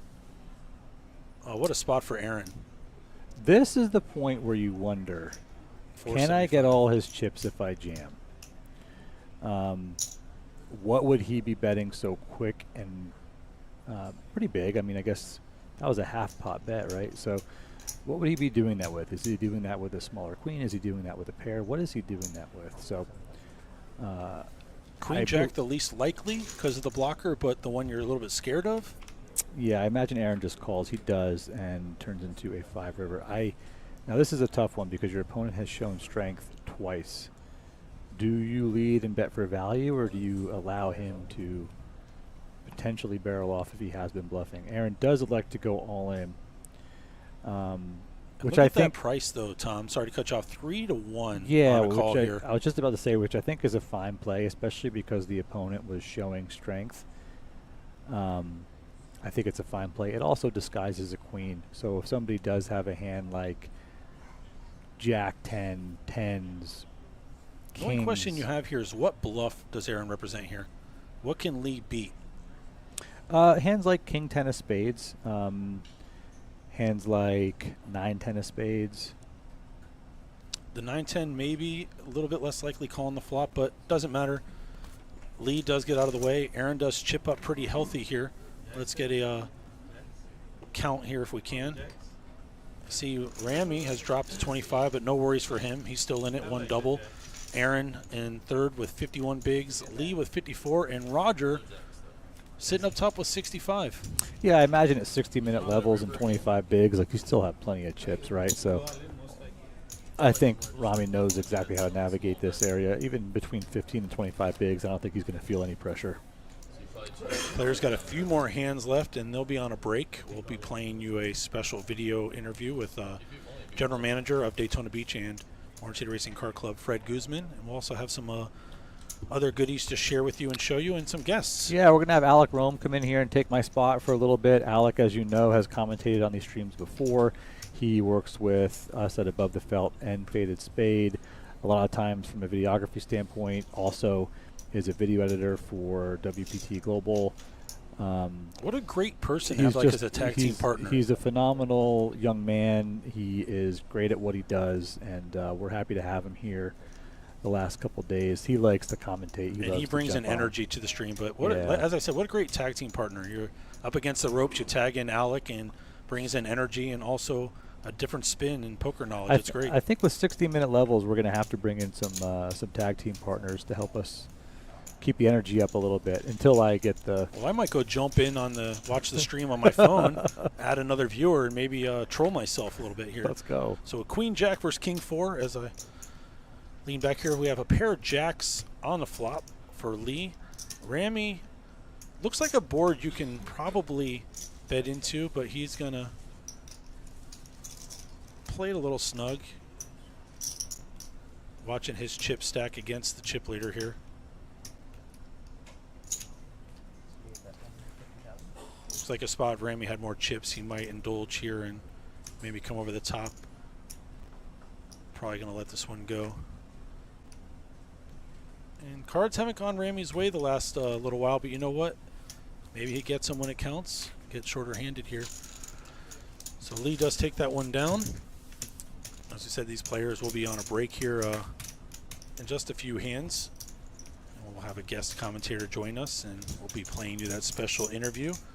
Tell you more about our Lucky North card and what it can do for you, and also re-mention the Kentucky Derby coming up this weekend. And I said it real fast, it wasn't as fun then, but it's funk and country. But if you want to try it at home, say it real fast. That's the band playing from 4 to 7:30 this weekend at Daytona Beach Racing and Car Club during the Kentucky Derby. And there's a t-shirt giveaway, which would be great. Come out and get yourself a nice t-shirt. Roger with the 10-7 suited on the button. Gives it a look back here. And pondering a raise, I assume. 60,000 is the big blind in the ante. It looks like he's going to go to 120-ish. Nope, 135. Ramy with 10-4 suited. Has 60 out there. Excuse me, 30 out there. Small blind. He's going to let it go. And then we get to Lee with 9 tray off. Getting a discount, but he is going to let it go. And we move on. That was hand number 34, I believe. We did start with 6 players, Tom. I'm really looking forward to this Fred interview. I want to hear what all the hype is about. We're going to find out. I know there's something big going on here in Orange City and Daytona Beach, so I'm looking forward to seeing that. So we're going to have that video for you right as the break begins, and then we're going to go to a short break ourselves, and then we'll be back for the continuation of the Moneymaker Tour Championship here at Daytona Beach. Yep, we are a few hands away from this break, and we will play you this special interview. So a reminder, these players come from a field of 296 runners. The prize pool is just shy of $400,000 on this $1,500 buy-in. And remember, Roger got in for $186, and if you see the Moneymaker Tour or a GAPT event with a big guarantee on it, you know there'll be a nice satellite for you to try. Always fun to see someone at a final table that got in for the discount. Great story to spin it up from 186 to right now guaranteed just shy of $25,000. One of these days, I'm not going to bubble this tournament. One of these days. One of these days. There's a couple songs that start with those lyrics. Maybe during the break, the players will Red Bull it up. I know Ramy's got one there. I might have to go touch that up for him, give him some wings. I might need a Red Bull it up. You need some Red Bull and wings in here. For sure. You can make that happen, can't you? We I mean, can, you're the assistant manager of the Orange City Poker Room. The buttons over here press different. I mean, different slides. I know you can make this happen for us. Anything's possible. Team Singh, it says on his shirt. He's under the gun with the 7 tray off. He's going to let that one go. And Lee does find a premium here with ace jack off on the button. And announces 140. Queen 8 gone. Over to Rogers big blind with the 5 deuce, the offsuit panda, as it's known in this area. He's going to let that one go. If any of you cash game players from Daytona and Orange City ever hear the panda, that's what they're discussing. And this may be the last hand here. We'll see. We don't have the same clock. We're watching what you guys are watching at home. Make sure you're sharing this stream on Twitch, YouTube, and Facebook. Let a friend know. Nate's ready for an announcement. I'm pretty excited myself, Nate.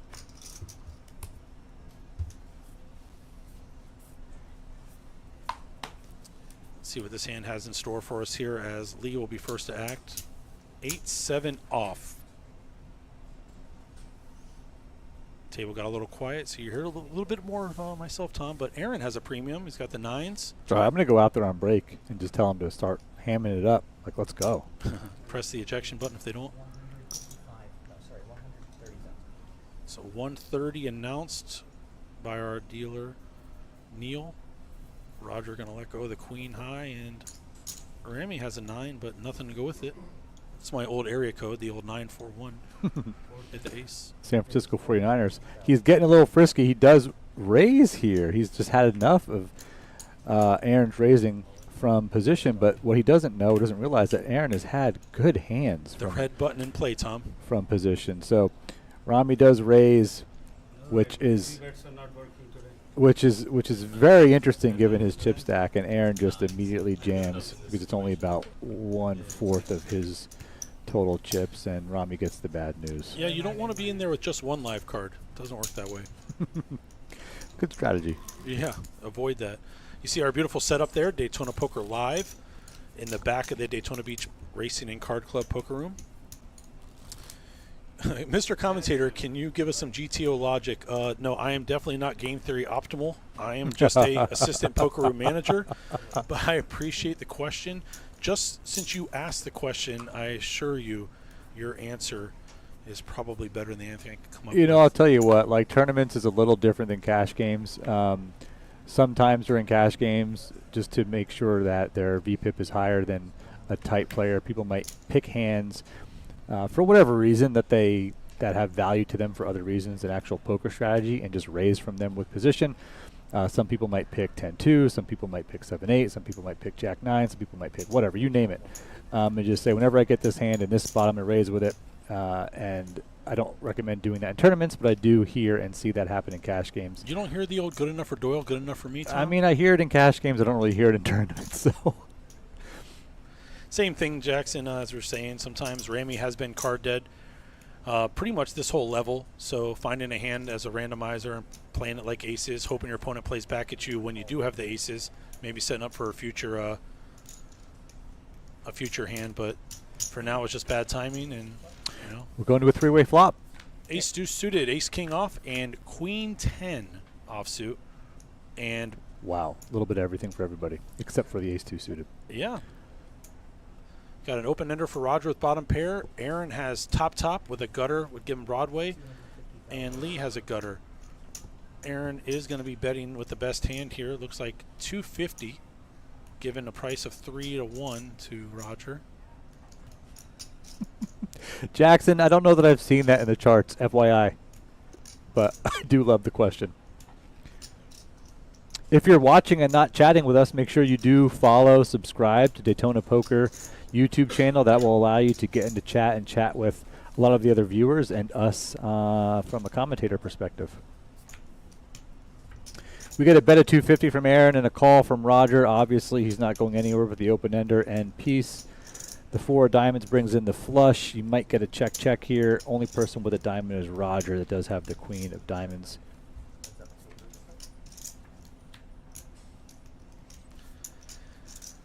The diamonds do get there. Roger with the queen high flush. Aaron is slowing it down. Gonna check. Only one hand beats Roger, and that'd be the actual ace of diamonds. So he is probably gonna bet here. Just under $1 million in the pot. Look for decent size. Call me bet. And unfortunate for Aaron with no diamond. He's going to have to let this ace-king go. He's probably going to complain about it a little bit, especially since it was hard for him to win a hand off of Roger yesterday, and I think that's what you're seeing now. Let's listen in to hear if there's any.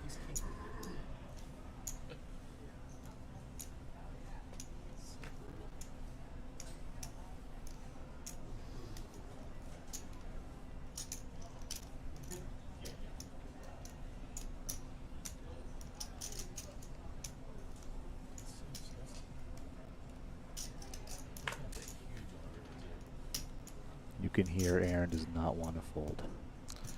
It's all about the run out. Sometimes it works for you, sometimes against. Very frustrating, but also can be very rewarding.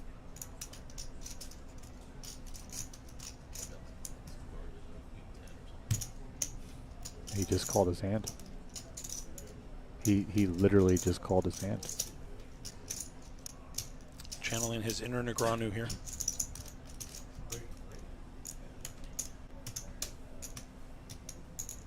I mean, that's a call me bet there. And he's going to see the bad news.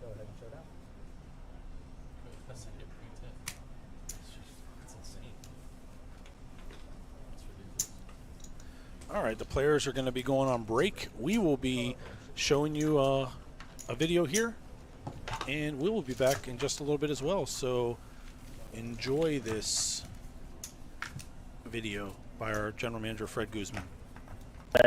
What is the scoop that I've been hearing about on Orange City's racing and card club's expansion? Well, we received our permit a couple of weeks ago. Now we're starting the demo process. It's going to start next week. We're going to do it in a way that it shouldn't interfere with our current operation. We're going to go from a 40 table card room to a 58 table card room. So when we're busy at capacity, we will have more capacity for play and less of a wait list. Addition of Great American Poker Tournaments to Orange City. What's the significance for your company and this team? Well, we started the GAPT a few years ago. The goal was to build our own homegrown tournament. Every year we grow it with bigger and better tournaments. Our poker manager in Daytona, Joe LaRosa, and our tournament director, Byron Rodriguez, they're doing a great job at driving tournament revenue. In addition to that, we're excited about bringing streaming to Orange City for both cash games and GAPT tournament final tables. What milestones are you most proud of during your 40-plus year tenure with the company? I think the first that comes to mind is in 2006. That's when we first started sending our live Greyhound signal out to the world. Prior to that, we were in a downward spiral in terms of parimutuel handle, and we were able to turn that around. Reason we're proud of it is that we were able to save a lot of jobs. I'm really proud of how we handled COVID.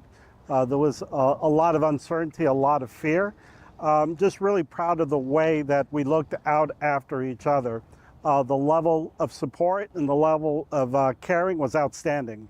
As a seasoned leader, what values do you believe that you've contributed to this company's success? All right, the first thing that comes to mind is integrity. It's part of our culture to always do the right thing. Integrity is very important to me and to the company. The second thing is relationships. We like to say that we are in the relationship business. We look for partnerships that's a win-win for both parties. I think that's one of the key things of what makes us who we are. It's those long-term relationships. And lastly, it's the family values. Delaware North is a 108-year-old privately held company.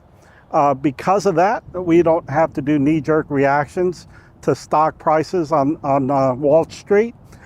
So we get to strategize in the long term. We have a longer outlook on things. It also allows us to have those family values. The tenure of so many people that have been with Delaware North for multiple decades, that's a testament to the family culture of Delaware North. What is the scoop that I've been hearing about on Orange City's racing and kart club's expansion? Well, we received our permit a couple of weeks ago. Welcome back. Now we're starting the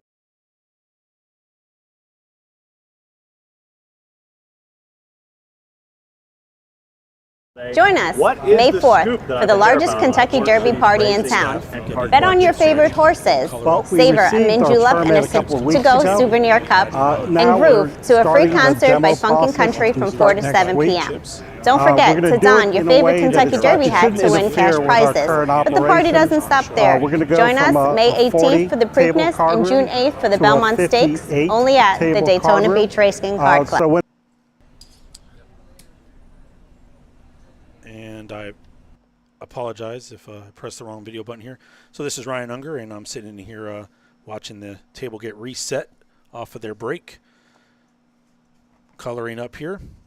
If you didn't hear some of our announcements earlier, we did talk about the $100,000 weekend we are doing at the Memorial Day time this year.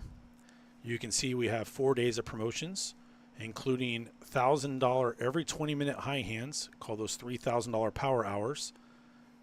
That would be on Saturday, May 25th. And on Monday, May 27th, our most popular promotion is Big Ass High Hands, where we guarantee $15,000 in payouts, but it could be more. The biggest hand for every 4 hours will win $5,000 cash. But if it's a Royal, we actually reset it and put another $5K up. So that's Big Ass High Hands on May 27th. So for that whole weekend, from Friday to Monday, we'll be paying out over $100,000 in promotional high hand money. And that will be at Orange City and at Daytona Beach Racing and Kart Club. That same weekend, we'll be running the 25K Classic. 25K Classic, average price pool $38,000. That's a $230 buy-in tournament. It is a deep stack, 30,000 units, 30-minute blinds. That'll be on Memorial Day weekend, Sunday the 26th. And real quick, I'd like to tell you about our Lucky North Players Card. If you have never been to one of our facilities, come on in, sign up for a Players Card, and you'll get your first $5 bet on us. Your Lucky North Players Reward Card gets you all kinds of benefits, including discounted food items, and you earn time, and you earn money for the time you play. So please get yourself a Players Card. We have 5 different tiers and all kinds of perks throughout the country with our Players Reward system. I'm very lucky to introduce someone who I hosted with last year when the Moneymaker Tour was here. Brings a lot of energy and excitement, and Tom gave him quite a warm-up with all his credentials. But joining me right now is Mr. Alec Rome, and I'm so excited to have you here, Alec. Hey, Ryan, it's so good to be back here, and, I enjoyed the last time we were able to commentate together for a little while, and so Tom was like, all right, I'm going to make the hot tag to the sideline here, to the ropes, and I'm so glad to be here. And, you guys talked about it in the beginning of this. What an incredible final table that we have going on right now. I mean, got 4 people remaining, and among those 4 people is just a best of the best, not only just in the area, but really they've been making an impact with their tournaments in all different sections. Of course, you can never ignore Rami Raminder Singh, who's got $3 million on Hendon Mob and is not allergic to winning poker tournaments. It's just something he does. It seems like everywhere around Florida, around the country, all different types of tours, he just wins. And, even though he might be, in a little bit of an interesting situation here, I think he's always going to be a favorite no matter what to take this. I'm just pressing buttons here, Alex, so ignore me No, while that's I okay. take us offline. But the people at home can't see the table, and we do have the chip counts up as they're resetting there. So, Alec, we did a cash game stream together last year, and there was a lot of action on that. There was a cash game a few nights ago, and we'll talk to Tony Burns later. Mm-hmm. He did get that slow roll action. When you're watching these cash games, and obviously you're seeing Chris Moneymaker play before, the excitement it brings to know you can have a celebrity come through, 2003 main event champion. Oh, yeah. He started with $86 himself. We have a player at this final table for $186 playing for $87,000. What does that mean to you and, poker in general? I know that you're all around the country when you're seeing these big poker tours. Well, absolutely. And, I think that is what you can really – I know that sometimes it can be very easy to kind of look at some of the biggest players out there in terms of – and look at that as a statement on the health of the game. But I look at a lot of what you might be able to call mid-major tours, and a lot of them that keep running events are always looking to reach out to those casual players, reach out to people that may not be able to make big buy-in levels and at big events, but they're able to hit something nice, and we're always considering different buy-in levels and satellites and ways to get people involved.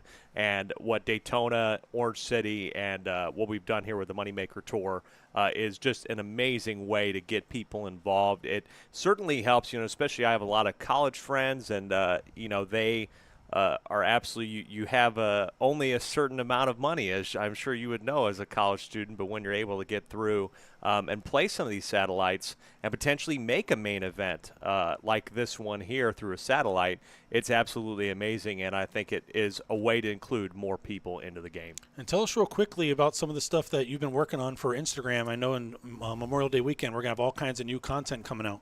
Well, yeah, so excited about that. I mean, I'm so thankful that everybody here is always so welcoming and brought me back and said so many great things. I really appreciate it. I wanted to do well. We've got some content. We had some recaps and little highlight videos. Hopefully we'll have a winner's interview with one of our players, whichever one of these players wins tonight's main event. And that big trophy, by the way, heavy trophy, oh my goodness. And the $87,000 that go with it, $87,790. As well, you'll be seeing some instructional videos. I think if you've never stepped over to Daytona or Orange City's wonderful table games, even I myself learned some new games, and I'm like, ooh, I think I might want to try that one. Did we create a new customer, Alec? Yeah, you might have, especially especially DJ Wild. I was watching somebody play a DJ Wild, and I kind of joked. I came that bad over beat to do, bonus is so much fun on that one. I came over, and I told this lady, I was like, hey, over at the other tables, I was filming, they were getting some pocket pairs, and I walked to the table, and her first hand, she gets quads over quads for $10,000. It's fun seeing those black chips pour out, isn't it? Oh, and trade them into pumpkins. Those pumpkins are beautiful. I mean, just so cool. She was so excited, obviously, and that's the type of action you guys bring here, and it really is fun to see. And yeah, definitely we'll be trying some of these table games that you offer at both of these wonderful properties here in Florida. So you see Lee wins the first hand with those new gray 100K chips in play. So the blues are 25K, Alec, and the grays are 100. A little bit oversized. To help differentiate here. We like oversized chips. There you go. They're fun. The bigger, the more value. It's definitely better. All right, I'm actually going to step out, Alec, and let you and Tom. The tag team is back. We're going to call this the Mega Powers, which was the old days. Talk about the old Randy Macho and Hulk Hogan days.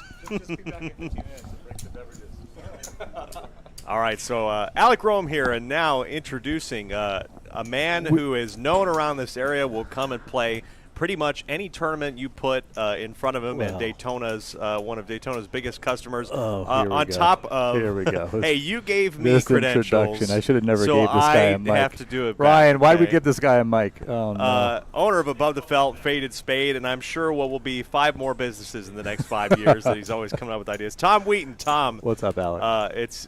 I'm glad we get to commentate with each other for a Yeah, little bit. we got to give Ryan a break. He was nice enough to give me a break. You were nice enough to give me a break. And we jump right into a really interesting hand. Rami all in with 9 for his last 925K with eights, and Roger has a decision with ace-10 suited. It looks like he's going to look him up and try and get this thing down to 3. That's right. Yeah, I mean, of course, like I said, Rami is always going to be a favorite at any of these tables, but Roger's going to put in the call. Ace-10 versus eights were classic What's racing. your pick? What's your pick? Come on, Alex. Let me see. Who you got? Ooh, who you got? I don't know. I think I will go Roger because Roger's been we're gonna hot. go with Run Good Roger. Roger has been. And I don't have any inside info. I'm just gonna say Run Good Roger. Then again, Run Good Rami also works. So will the eights hold versus the ace-10 of clubs? Joanne in chat says Roger.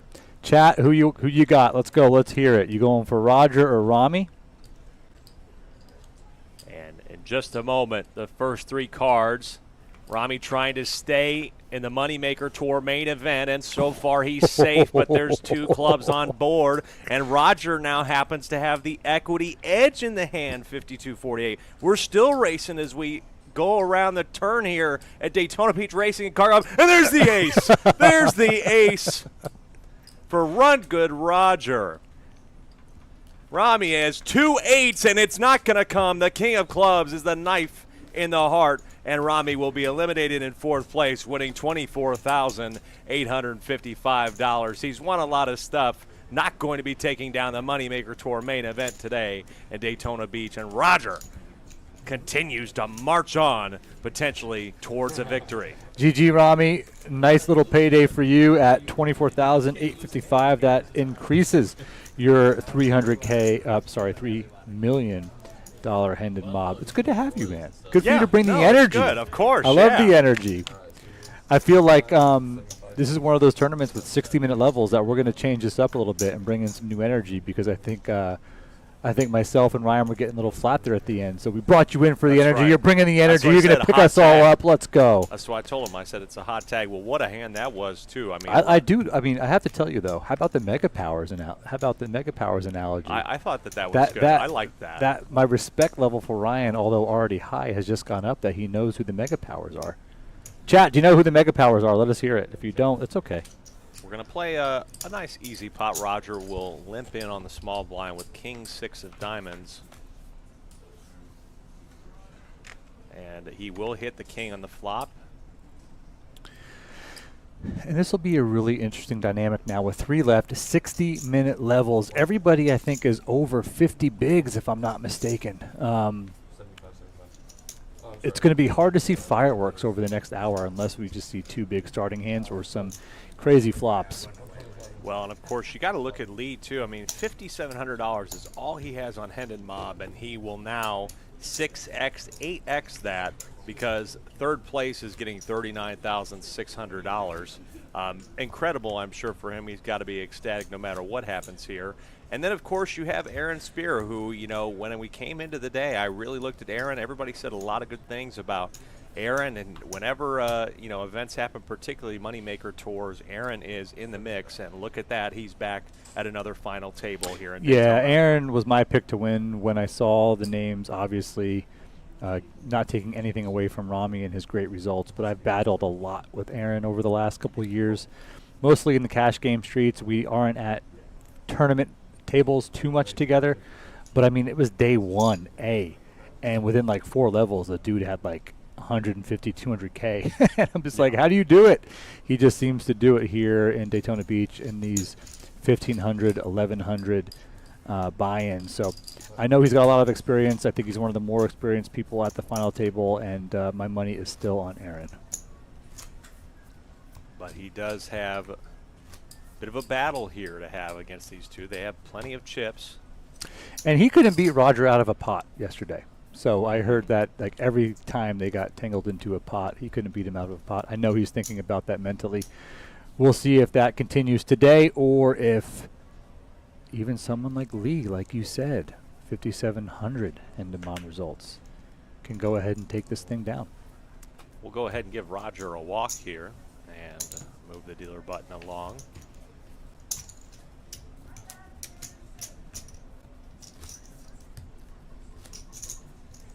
Folks, there's the chip counts as we have them after that win, beating Rami, hitting an ace, coming around the turn. He's got 77 bigs here in his chip leading. Moneymaker Tour final table here at Daytona Beach. And now Aaron will find big slick offsuit.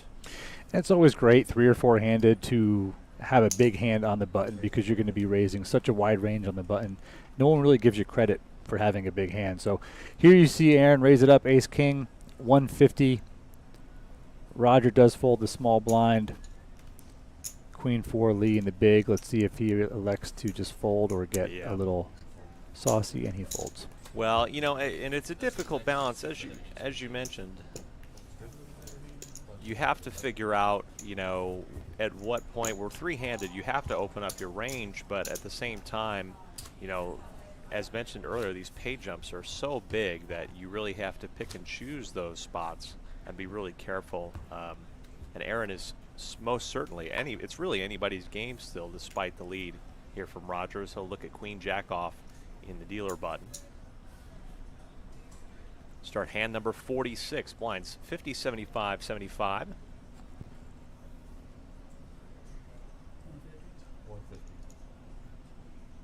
He'll raise it up. And now Lee with pocket tens. And he will immediately pop it up. 3-betting to 500,000, and Roger getting out of the way. Interested to see such a quick fold from Roger in position with the Queen Jack. The Queen Jack does block queens and jacks, obviously, but very disciplined fold. No, he ended up making what I believe is the right play there. Oh, 100%.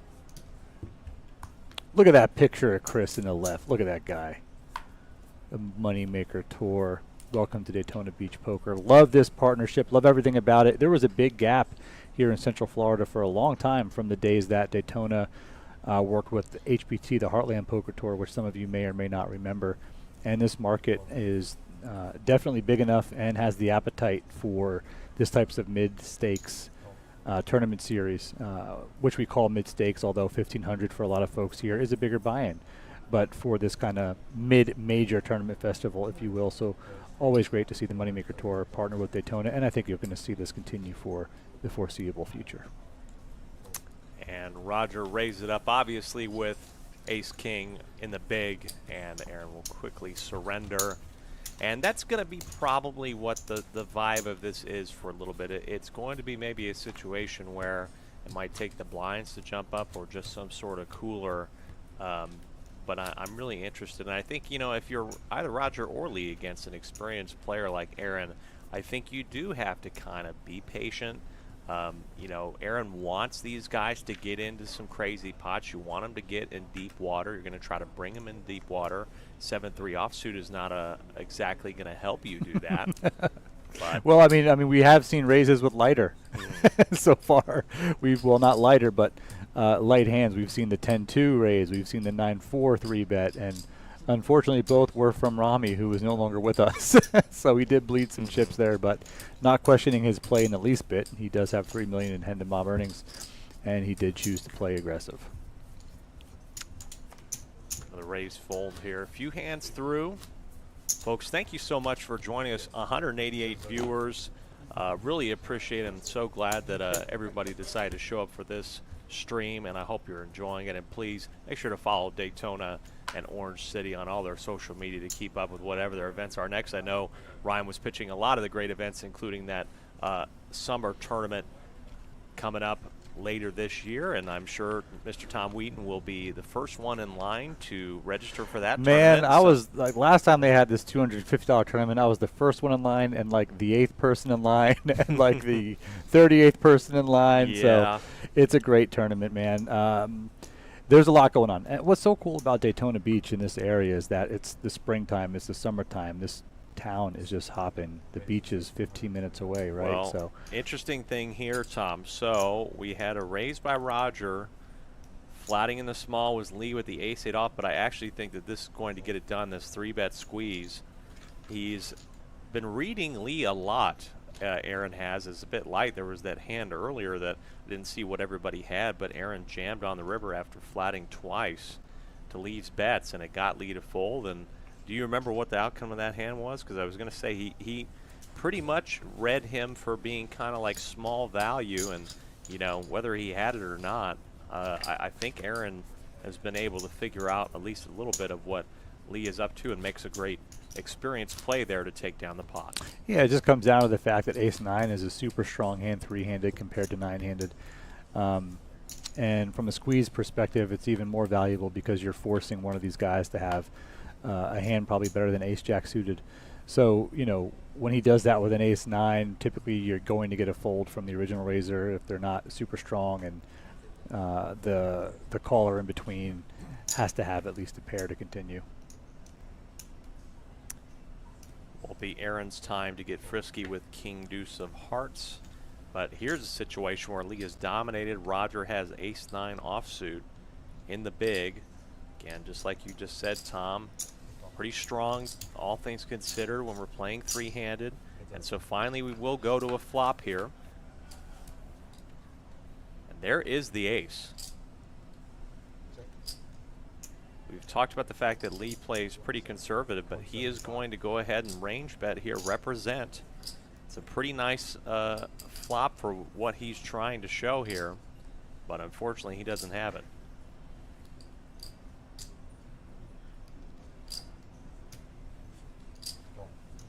Roger will just make the call.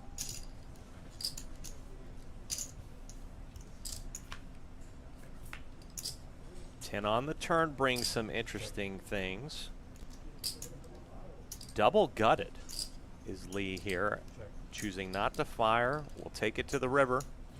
Typically you will see somebody fire a lot more when their equity does increase on the turn, but both players electing just to check it down at this point.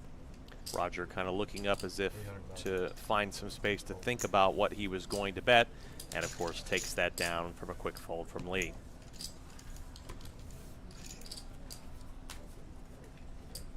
As we move on to hand number 50 here at our Moneymaker Tour final table. Quick update. Again, not much has been happening here, but Roger has broken the 80 big blind mark above 6 million here. And blinds 50, 75 with a 75 big blind ante. And here we go again with Aaron. I know we've been seeing a lot of big hands, heard about the aces, heard about queens, and here's Aaron again with ace king. On the button again. Not going to get any credit. Let's see if either of these guys has a hand that they can 3-bet with. Oh, nope. Nope, fold, ugly, ugly, ugly. Aaron is beside himself. Do you ever hang out for the Kentucky Derby? Do you get into the Kentucky Derby? I know that's coming up next week. My friend, I Is it a wish big I deal could for be you? here. Yeah, it's a big deal. You know, I've you know, ever since even I was a kid, before I would always pick horses for my mom and dad to bet, and No way. I ended up picking the for $2. I picked a 50-1 a little old horse by the name of Mind That Bird, and Calvin Burrell rode that horse up the rail from the back all the way to win the Kentucky Derby. And little 8, 9-year-old How me old were was you? so Yeah? I was young. It was 8, 9-year-old me was very happy to win $100, and last year had a nice little trifecta, and one of the prelims come in, and you bet I would be betting. And Tristan, I would have placed some tickets in already if I weren't going home. You know, folks. I've never gotten into it, but You should. I It's think the like best I time. might make this one of my first You times absolutely really should. getting into it this upcoming weekend, especially with Daytona doing a party and even bringing a band in. I think it's going to be pretty cool. Oh yeah, I mean everywhere. You know, it's a great time to go and experience it, to dress up. There's so many different reasons to get involved. Because hats are a big thing, right? They are a big thing, and just dressing up in general. My big thing too, I tell everybody, it's like if you ever want to get into betting on horses, or just try it. That's the number time one to do it. time, Kentucky Derby, the biggest pool of the year. You know, it's one of those deals where you know, you could make something really big. You know, if you're betting on some tracks, smaller tracks, and you bet $50, $100 to win, as I sometimes might do, you might move the pool a little bit. But at the Kentucky Derby, that is just, you know, a small raindrop. Also, Ryan just came in here, so he's hanging out for 5 more minutes before he comes back on. And I just want to clarify, when Alex says sometimes might do, means always does do. Yes. So let's be real might. here. Yeah, that's true. I didn't even realize that I said those words that cancel each other out. How about you guys in chat? Almost 200 of you watching live concurrently. That's fantastic. We thank you for being here. Do you guys get into the Kentucky Derby? If so, have you guys made any bets, and do you have any cool stories about winnings? Let us know. Also, if you wear any crazy hats, tell us about the hats, because we want to get some engagement going here in chat. Aaron with the 4-3 offsuit being the first to the line and first to take the chips there after that pot. Again, still three-handed. And I think I saw the board ace, king, ace. Mm-hmm. That time he would have loved to have his ace, king. First to bet. Won it. First to bet takes the pot.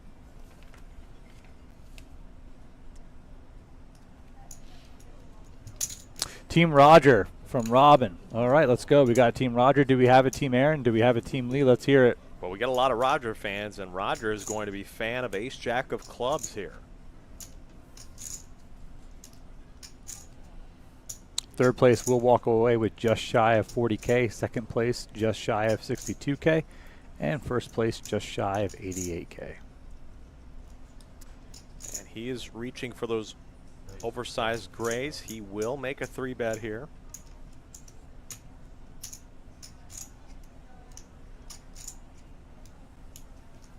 Too loose for Lee to make the call. Now back around to Aaron, and this is one of those spots where you have to determine, is Roger ever going to get out of line here three-handed and start to mix it up? And do you like going in with 10-9 offsuit to play a big pot when you can stay patient and try to stick around? But again, he is technically the short stack here, and he is reaching for chips. And we are going to play a pot, and it's going to be a big one. 1.1 million in the middle, at least to start. Here's the flop. 7-8-7. What an interesting board.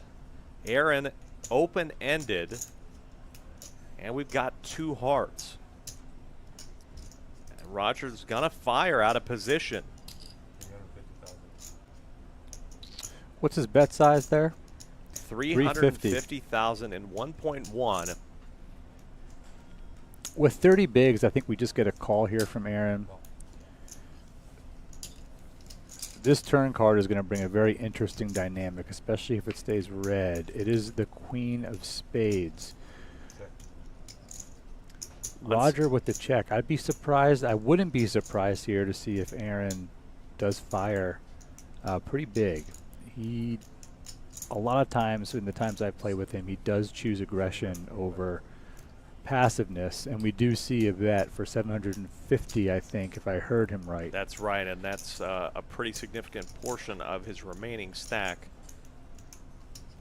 And an interesting spot for Roger here. You don't like, if you call thinking that Aaron doesn't have it, you're not going to like a lot of rivers that run off here. And he will give it up. There and it is. Aaron starting his march towards maybe getting back into the conversation, and he certainly is with 49 bigs.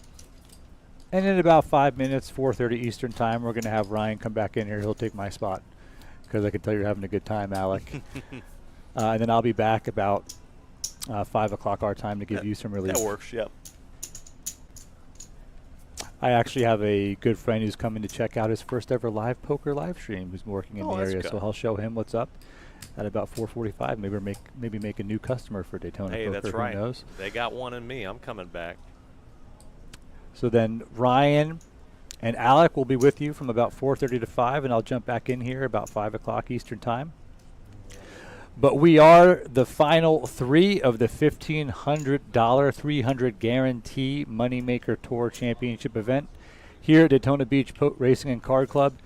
But that 300 guarantee, again, was surpassed. I think it was really close to a $400,000 prize pool, which is phenomenal. Yep, here in Central 296 Florida. runners. A lot of Roger fans. Bill Egerton says, Roger, get her done. So let's see if Roger can bring it home. We've got a little ways to go. Levels do remain 60 minutes until it does become heads up, at which time it does go down to 30-minute levels. So the players have a ton of play here. Very nice chip stacks. I imagine this is going to be a game of maneuverability here for the next few minutes.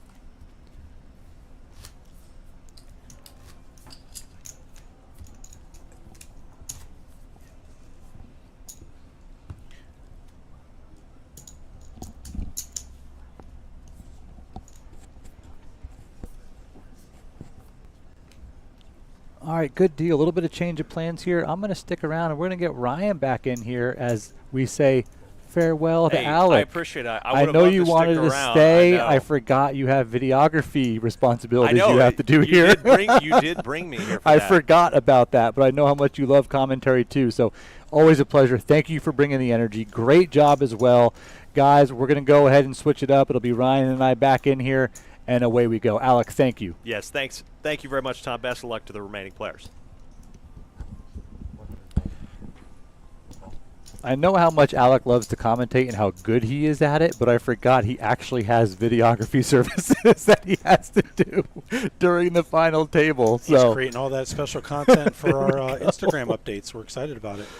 Server Hops, Rami got 4th place. So hope that answers your question, and he took home $24,855. He did take home a trophy from a prelim event, so congratulations to him. I know he was looking forward to this one, but Moneymaker Tour will be back. He'll get another shot. Looks like we have 8s and 5s here for Aaron, and he's facing a 100K bet, a little 5-1, and he's going to let it go. So quick pickup for Roger. I did miss Rami exiting, but I'm sure you guys covered that pretty well. I see these players have jumped to $39,000, 600. What a big pay jump here. How exciting is that? We have now locked up big chunk of the prize pool, 3-handed. All eyes on that 87,000 and change up top. And play speeding up a little bit. How was your break? They're not sitting out. Enjoy your break? I went out, checked out the room. Good vibe in there. Some cash games going. Some folks enjoying the pit. All those table games we offer. 5, 6 different versions, games you can play out there, Tom. You can play 3-card poker, Ultimate Texas Hold'em. Alec and I talked quickly about his DJ Wild experience, watching a huge bad beat hit on that. Looks like Roger's going to messed up the blinds here. It looks like call 25K. That doesn't seem right, but either way, we are heads up at 9-4 versus 7-5. A 4 does come on a flop. I figured I'd take my daughter to dinner later, Tom, so I was like, I don't need a snack. It's kind of early. You saw me eat that salad, so I saved up my calories for tonight. Yeah, good man. For sure. Roger's going to bet out 100K and take it down. Sitting 3-handed. I love those pretty gray 100K chips. Always fun to see those in play. 11 million chips in play today. You know, I think it's funny. One thing that I think gets lost sometimes about Orange City and Daytona Beach Racing and card clubs are the table games. I think, you know, as a poker player, I come here a lot to play poker. That's what I do. I will play. I will play 2-5, 5-5, 5-10 cash games whenever I get a chance, if I'm not hanging out with family or grinding the businesses. But what I forget sometimes, and for all you folks here in chat watching, is that they're also great places to go on a Thursday, Friday, Saturday night with a group of friends and just play some fun table games like you're talking about. Big bars, long bars, great bars, good food, great service. And I forget, it's not just a place to come grind some cash games or to play some tournaments, but it's a place to come with your friends and just hang out and play some fun table games too. So I want to make sure I reiterated that, because as a poker player, I don't always think about that. But we had to as someone who lives here, this is a great place for me and my friends from the neighborhood to come on over and just have a good time at the tables. A lot of people, we had to tell them, hey, we have Vegas-style games. We don't have to say that anymore. We just say table games, and Floridians know you can come out and you can play 3-card poker and Ultimate Texas Hold'em. You don't have to go out to Vegas to play those. And we have some of the highest wagers you can make in Daytona and Orange City, and the payouts are just crazy. Shoot, even just coming with my wife, who would never sit down and play poker with me, but man, we'll go play some Ultimate Texas Hold'em. We'll go play some 3-card and have a beverage and have a good time. So, and we're very innovative here in Orange City and Daytona. We were the first to add some of these newer bets on those games. Were you really? The pair plus bonus on Ultimate Texas Hold'em was a big one. We also added the bad beat bonus on DJ Wild. It's one of the most popular bets. I see they're doing some cards here real quick. I do want to show you once again this big guaranteed tournament coming up that's called the Summer Classic. Make sure everyone knows about this GAPT 100K guaranteed Summer Classic, 250 buy-in, 30,000 starting stack, 30-minute blinds day one, 40-minute blinds thereafter. This is considered a GAPT event. You see GAPT on the table, and in the background there, GAPT is Great American Poker Tournament, something that was started here in Daytona, branched out to Orange City, and also has a connection to the other Delaware North properties around the country. Something big. If you see GAPT, you know it has a guarantee. Could be 100K, could have 200K. See Nathan Lee, former GAPT champion, in the chat, and maybe someone else in chat will be the next GAPT champion. I'm good for at least 4 buy-ins for that tournament, so count me in. Absolutely. I think it's funny that when I come play here now and I talk to management, the question isn't how you doing, it's how many bullets you in. It's like, gee, thanks for the vote of confidence. I'm not going to say that there's a special chip runner assigned to your table on a cash game, Tom, but we do have Wait, readily Cash, available. come on now. Cash Readily games are a available little for bit you. different. Yeah. We have a big why. We go solve for what. So here we are, heads up, ace king versus ace 4. Aaron with ace king suited takes that down. 3-handed here. See John dealing. Roger in the 4 seat, bought in for $186 and a satellite. And you see locals Aaron and Lee. Lee's first big cash was one of our Heartland Poker Tour tournaments. Gosh, I'd say 10 or a dozen years ago. Aaron with ace queen suited on the button, be first to act. We've talked about Aaron a lot. Did not mention that he does own his own company, Spears Roofing. So not only does he play tournaments here from time to time, but he's got his own business. So I shout out for the entrepreneurship, and we could have something brewing here. Well, looks like Roger's going to play back. Lee with the king 8. We're going to see a 3-way flop, family flop, but it is 3-handed. 7-5 suited, king 8, and ace queen suited. And diamonds come out, giving Roger the old open-ended. Big Straight flush draw. hand here with the open-ended flush draw and straight for Roger, and the nut flush draw for Aaron. We could see fireworks. Absolutely. Aaron has a ton of equity here with overs and the 4 diamonds. He wants to build a big pot when he does win it. So he does bet, and Roger's not going to get out of the way. I don't see Aaron slowing down in this pot at all, knowing him. And now, also with top pair. Stranglehold on the hand. You see the outs that Roger has. He does have the straight draw and the flush draw. He needs an 8 or a tray, or exactly the 8 tray of diamonds. Roger does have Aaron covered, 64 big blinds to 47 big blinds when the hand started. And you're Roger in this spot. It doesn't matter really what the sizing is. You're kind of stuck calling here. You can't really fold a straight flush draw. It's always a tough spot to be in. And he does not get there. Neither player gets there, so I think the fireworks we initially thought about are well, maybe not. I mean, we do have a $700,000 bet with the missed flush and missed straight draw. It's a Aaron crying call, but he'll be crying call. rewarded. Super happy to see the result of that hand. He has not been able to beat Roger too much the last couple days, like we talked about earlier. And Roger's got to be really happy a diamond did not come. That would have been a really brutal hand. His flush draw was pretty hidden. Skylar White was calling for the 8 of diamonds, which would have gave Roger the straight flush. And with that, Aaron is plus 1.8 mil, 75 bigs, and I think the chip leader. Yep, and that was hand number 59, I believe. We can see the chip stacks real quick. You see Lee with 33 bigs, Roger with 49, and Aaron with 75. And we are in the 50, 75, 75 level, which means it is 50K for the small blind, 75K for the big blind, and 75K for the big blind ante. All of our JPT tournaments use the big blind ante structure. Makes the tournament go a lot faster, and it's also a lot friendlier on the dealers. Is it really? I never thought about that from a dealer perspective. As a former dealer dealing the old 400, 800, 75 level and having to collect Now 75. I get it. Now I get it. Sir, you forgot to put your ante in. No, I did. And let's slow the game down for 75 units. So, no, it's definitely been a game changer that all the poker rooms went to. Big blind ante. Just makes sense. So once in a while something comes along and you're a little hesitant. You're like, let's not change anything. And then you realize, why were we not always doing it this way? Yeah. That's what it is. From a player perspective, it does create more action. You get a lot more big blind defenses because you want to defend that. I'll give you the other money one I'm you in, just put Tom. in. You know how much I love your 4-color deck. I don't see it happen in a Oh, live room yeah, in the Florida, Faded but Spade 4-color, our best seller. I am a very big proponent of the 4-color deck.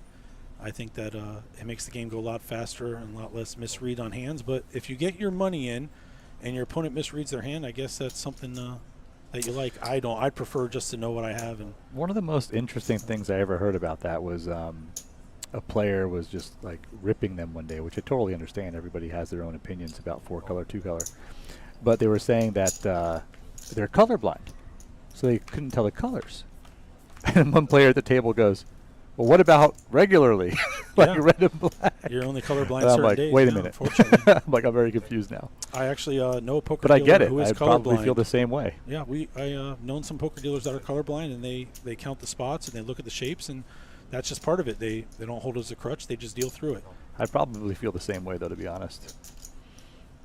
I do think it's the future, especially when the distracted world we live in, where people are on their phones and other things going on at the poker table. So here we are, heads up, and Roger does have a flush draw with the pair. Aaron has a sneaky gut shot. I'm wondering if he's going to stick around on this. He's got, really, that's all he has. Now he folds. Yeah, you know how, like anything in poker, just like big blind ante, it takes one big room or one big notable leader in the industry to make a decision on that, and then it becomes the norm. Well, look at it this way. If we had 4-color decks the whole time and all of a sudden someone said, you know what we're going to do next year? We're going to switch to 2-color decks, they'd be an outrage. Why would you switch to 2? Yeah. So, who knows? You're right. Maybe I need to make a bigger play at this. Yeah. Why would you have a red and black only? But here we are, 3-handed again. Feels like we just did this a round ago. It's now hand 63, and Aaron on the button's going to make it 200K. Or excuse me, 2 and a Q. It's hard to tell. 150. I see the big chip and the 2 small, and we are going to see a fold from Roger. Looks like Lee is going to call with King 9, so we have King over King here, a little dominate situation, but Lee is suited with the clubs. Ooh, let's see what happens here. Both players pair their king. It's going to be tough for Lee to get away from this with 29 bigs.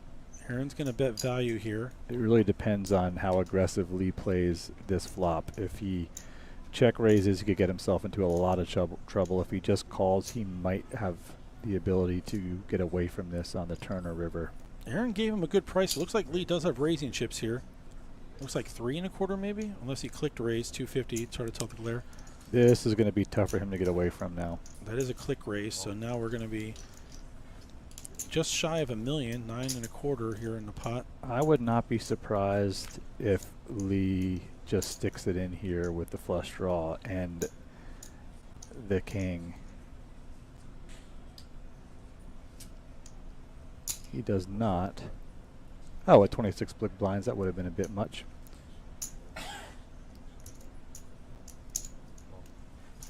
Jack of clubs would be a stick card. Ooh. So Aaron does call, and now the pot is just under 2 million. We're heads up to the river.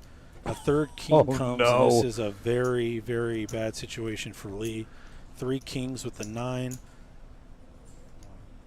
And he does rip. I see an all in there, and Aaron has no choice. That's a call. He's just going to double check. He's not going to rush here. He's going to make sure he... 3.5 in the pot, 1.5 to call. It's a cooler if there's a better king out there. He does say call, and we're going to see the bad news for Lee. GG Lee going home with just shy 39,600 of 40K. And we are heads up here at the Moneymaker Tour Main Event Championship at Daytona Beach Racing and Card Club. It is Aaron versus Roger, the two guys that have been battling since the final 2 and 3 tables yesterday. They're going to take a moment, Tom, to get the players set up for heads up. And while they're doing that, we're going to show you a special announcement, or excuse me, just a quick minute with Joe LaRosa, the So the great thing about Daytona Beach Poker is we offer games for players of all skill levels. Whether you're just learning or wanting to learn the game, we offer limit tables starting as low as 3-6. We have intermediate games at 1-2 and 2-5, and we also have the ability to offer some high-stake games, 5-10, 10-25, Hold'em, Pot Limit Omaha, Big O. If you want to play it, we offer it here in Daytona Beach. Our fun Vegas-style table games featuring some of your all-time favorites, Ultimate Texas Hold'em, 3-card poker, DJ Wild, which is the hottest game right now with the 2-way bad beat, keeps players in action. All of our table games offer the best player-friendly odds of any poker room in the state of Florida. Sure, absolutely. We always want to push the guarantee in the number, right? That's the draw to the players. We know that. The one thing that Byron has been able to do here at the property, again, bring that loyalty, bring the traveling players in, and actually, in addition to growing guarantees, we're really focusing on pushing out new tournament content. With this Moneymaker Tour, we actually held our first Mystery Bounty tournament in Central Florida. We continue to look at adding new exciting ideas and concepts, content. Many of our multi-days now incorporate ladies events. So it's always our goal here to take player feedback, find out the type of games that they want, and be able to offer those games with even bigger guarantees. I think it's pretty simple. It's going to be fun, fast-paced. All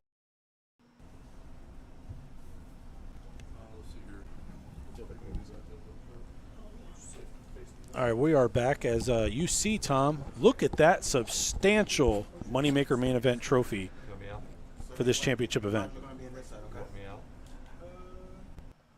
What do you think about that trophy? It's heavy, but it's beautiful looking because I love the Moneymaker Tour logo. Yeah, it looks like they have to reset the table because it's tilting a little bit because of that. It's tilting forward. I might have to go out there and help hold it up. I do go to the gym. Oh, that's all right. I'll don't skip commentate leg it by day. myself for a while.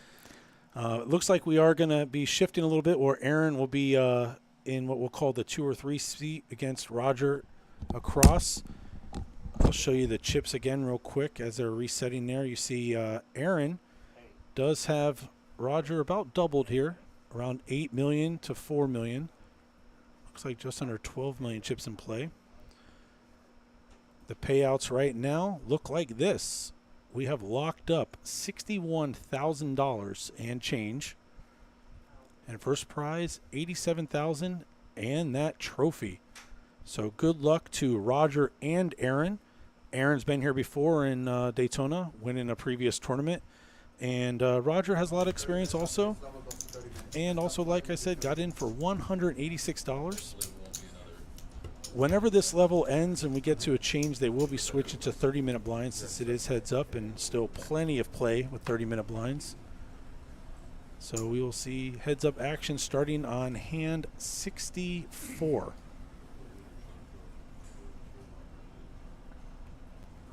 And heads up, the dealer button always is the small blind, so pre-flop they will act first.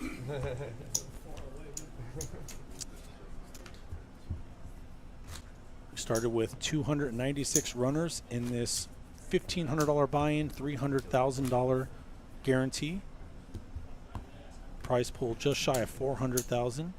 For the whole Moneymaker event, there was 12 trophy events with guaranteed prize pools of $600,000, and of course we crushed it and cleared $900,000 in total guarantees over the 12 events.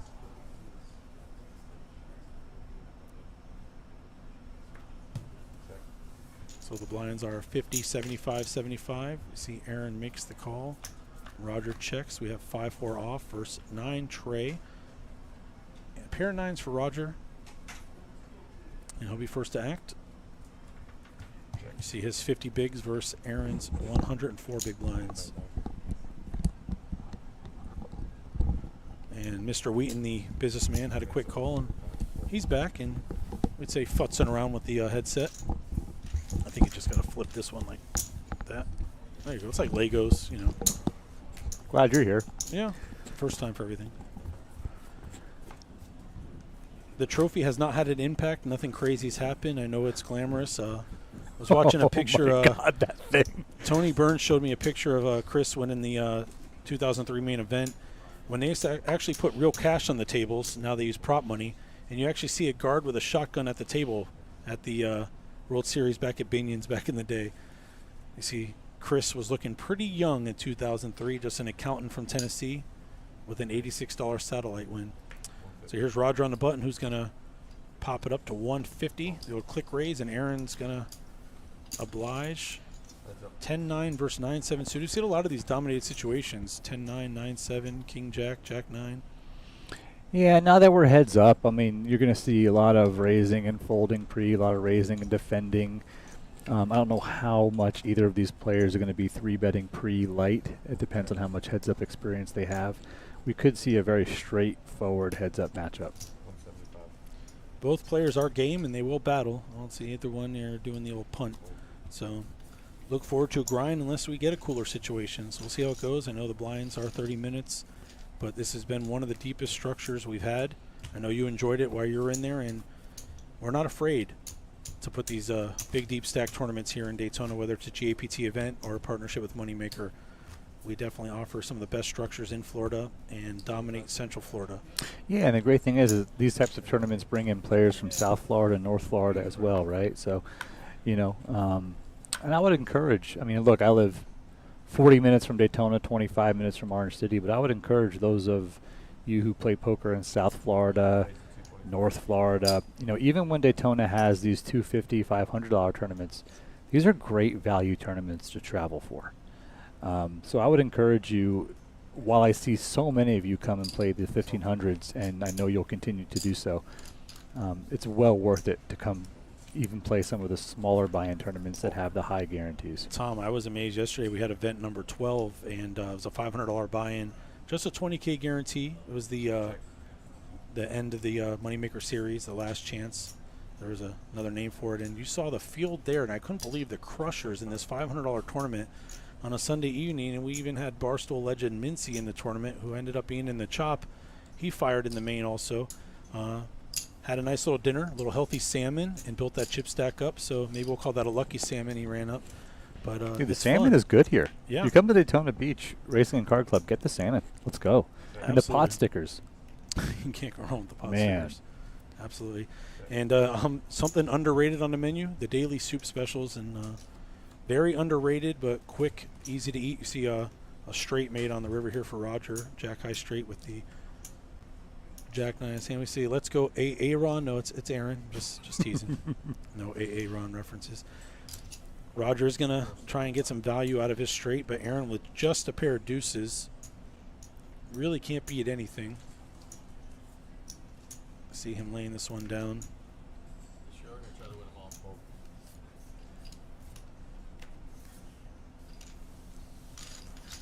And Roger chipping up slightly, trying to narrow that gap. You have Tom Wheaton in the booth. He is here. He is gracing us with his presence amongst all his business ventures he is into, and bullets fired in multiple tournaments. And Tom was on the cash stream the other night as well. Got to have a fun hand with Chris Moneymaker. We wanted to bring Tony in the booth, but Mr. Tony Burns and Byron Rodriguez both out there working really hard, keeping this final table in line. Tony had a hand he could have talked about, but some things are left better as nightmares or memories. Shout out to Eric Anderson. What's going on, my man? I am here. Always love to commentate at Daytona Beach, my home poker room. Eric, I promise we're not pressing too many buttons and breaking anything over Well, here. I'm not, but Ryan sure is. Pressing the right buttons at the right time, but not breaking anything. Gamer, you joined us heads up. We started with 6 players from 296 original runners, and both of these players have locked up a minimum payout of $61,000 and change. And up top is $87,790 plus that Moneymaker trophy, which you're going to need that money if you're flying home because you're going to have to buy a seat for it. That is a trophy. You're going to need at least $100 to check that thing. Yeah, you're going to definitely have to tip the guy at the curb, the bad guy. They might just take it away at security. I'm just saying. Very true. Very true. We might leave it in our trophy case here. Yeah. 2 pair for Roger with the Jack 6. Aaron with just deuces. He's living with the deuces. How do you get a commentating position? Probably just apply. If it's between you and me, you probably have a good shot. just apply. Just apply. They need me in Orange City sometimes also, so I'm happy to give up the spot. Big thanks to all the staff that made this stream happen. We have John and Thomas, underrated, working the cameras and action tracker, so important. Dylan and John in IT, and you did hear Alec on the stream. He did help us with some production. We have Frank and Sydney from marketing, really putting us all together, giving us the info to share with you, and making sure all our promotions are top notch. And obviously, Poker Room Manager Joe LaRosa, Operations Manager Mike Stringer, the investment by Mike, and General Manager Fred Guzman into the streaming, and the partnership with MoneyMaker has been huge.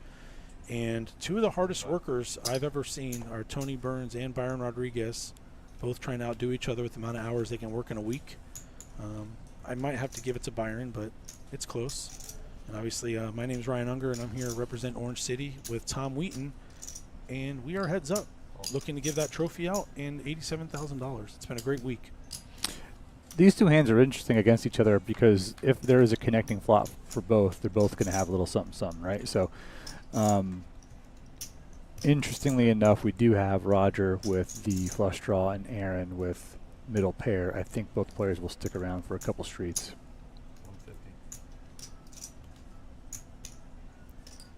150. I bet 150. Get the call. We're going to push the pot to 8 1/4 here.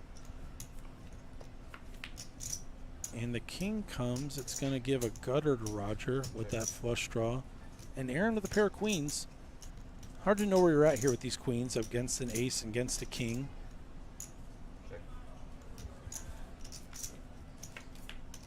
The trade does not change anything. Roger doesn't improve. Check, check, and queen is good. Aaron trying to drag some more chips towards himself. I wouldn't call it the NSYNC haircut. I remember them. They used to be on that TRL show, Tom, back in the day.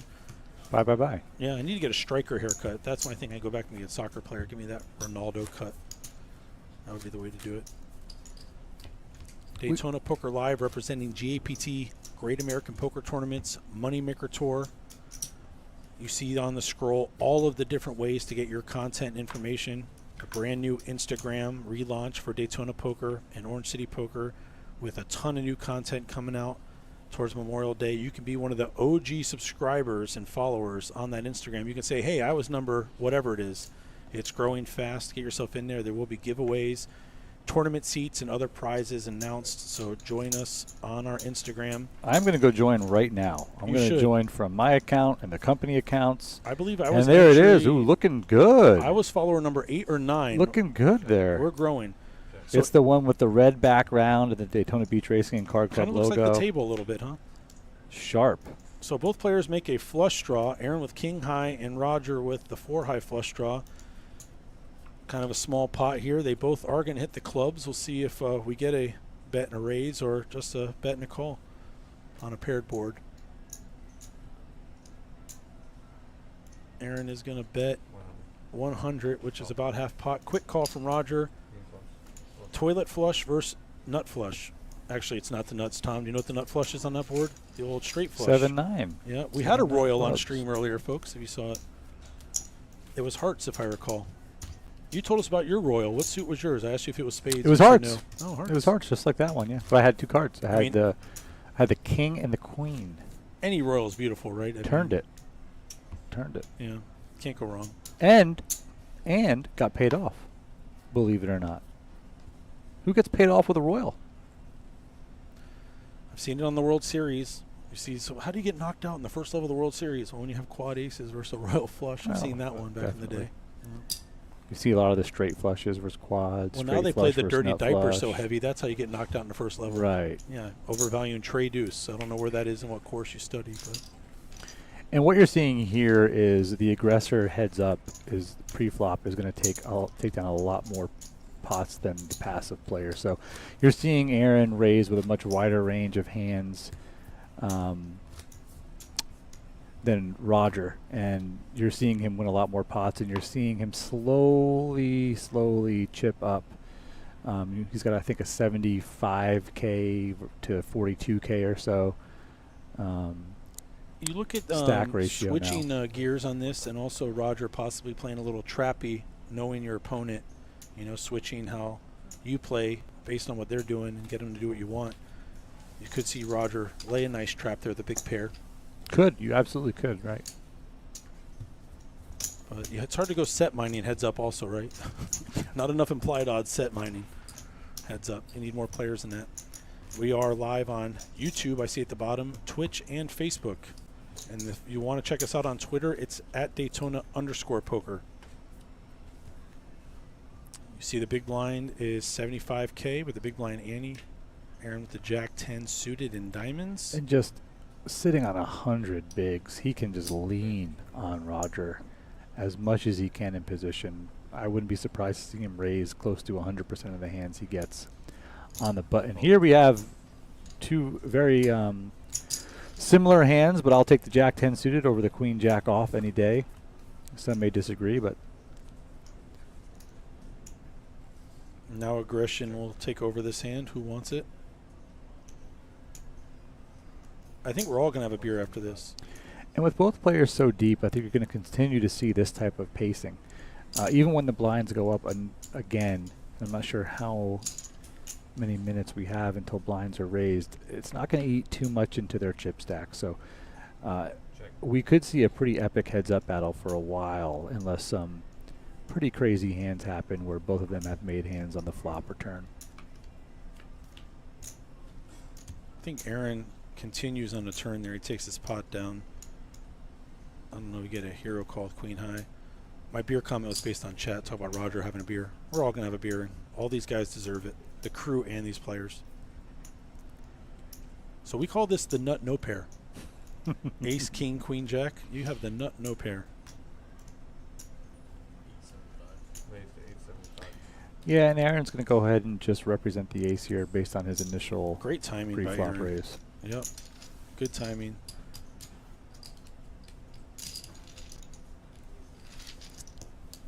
That was hand number 73, and you can see our stacks.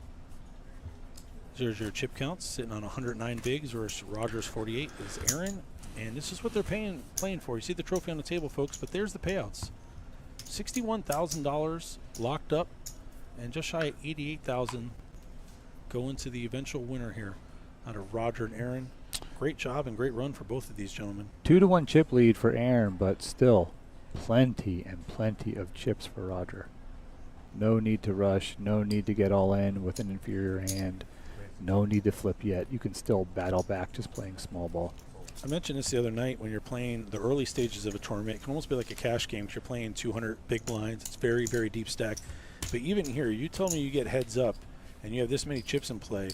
It's a lot different than a lot of the tournaments people play where you have no play heads up. It's bet, fold, limp, he bets, I fold.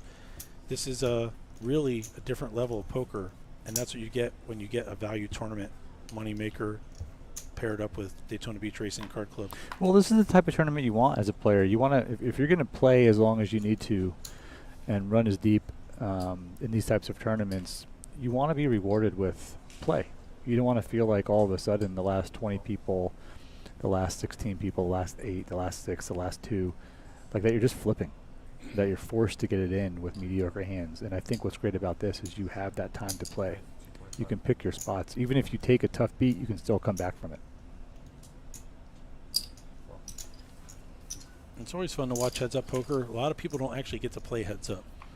Making this deep in a tournament, it's a totally different situation having to play 100% of hands. Yeah, and we have a very interesting hand here because Roger just smashed top pair with the jack kicker, and you have Aaron that has the open-ended straight draw. And as we've seen, Aaron does not play these hands passively. He tends to be aggressive. I wouldn't be surprised to see a raise on the turn, even if he doesn't hit. Roger definitely does not want to hit 2 pair. It would be a disaster card for him. Now that Aaron also paired the board, I think he might take a more passive line here if Roger does bet.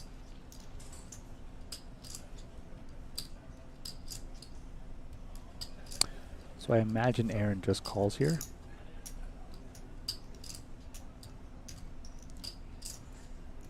It's tempting to want to just jam here given your huge stack and Roger's huge stack, but you have to ask yourself, if Roger is representing a king, is he going to fold? And are you comfortable with the out you have with one card to come?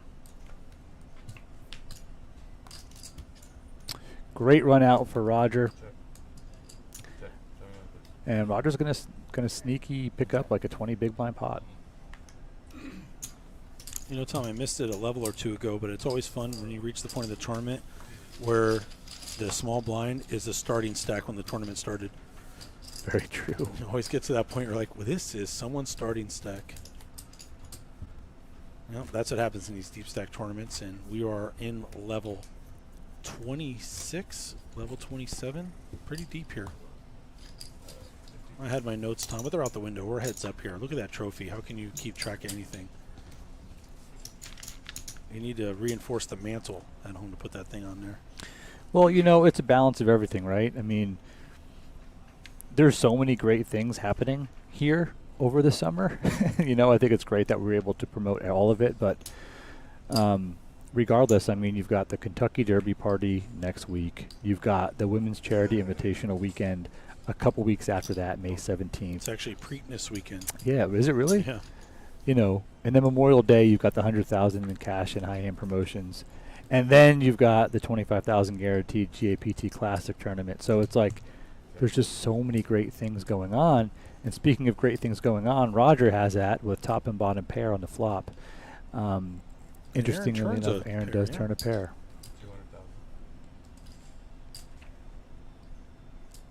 200,000 bet, pot 725, getting a good price here with two pair. Aaron's going to need exactly one of those last two nines, but Roger will fill up instead. And Aaron's out of position here. He is going to bet out again. Looks like 500K. 400, excuse me. And Roger definitely will raise. Looking probably go to, say 1 point something. He's going to make it a flat million. And it's tempting for Aaron here when he has second pair because you ask yourself, man, could they really have the ace? I mean, the odds of them really having the ace when the second hits is very low. But also, I think if he thinks about it, Roger hasn't been getting out of line. But Roger came up with a great price here because Aaron's getting almost 6 to 1 on this, or 4 to 1 on this call, 600 into 2.3. So it's pretty discount here. Get some information out of Roger. But Aaron's not going to be quick to give him away. Well, the two spades out there also start getting in your head a little bit. Like, could he have a missed flush draw? But typically in these spots on the river, when there's a bet and then a raise, it is very rare where the person raising you on the river doesn't have it. In really large WPTs or the high stakes world, if it's a really well-known pro, you might see them do something like that with a bluff, turning a hand into a bluff. Very rarely do you see that at a tournament like this from a mid-major standpoint. Typically, you get raised on the river, they have it. And you can fold some pretty big hands in that spot. Kudos for Aaron for not insta-calling here. He is thinking. Raise is not in the equation. Well, you know, it's like you said, it's 600K to win 2.3 million. But Aaron also knows. Aaron also knows that this is the likelihood where Roger just actually has a monster hand. Curiosity. Get the price, yeah. Curiosity. If those two spades aren't on the flop, I have a feeling it's a much easier fold. So here we go again, seeing the stacks narrowing slightly. Seems like Aaron battles, picks them up. Roger gets that one through and now takes the lead, but look how close this is. You're 11 blinds apart. Yeah, and with that hand, Roger takes the chip lead, right? You know, I mean, you can see how quick that happens at heads up. Aaron had a 2-1 chip lead, and now it's just about even with Roger having about, I think, 10K more chips or so. This is how heads up works. It can just be a seesaw battle back and forth for quite some time.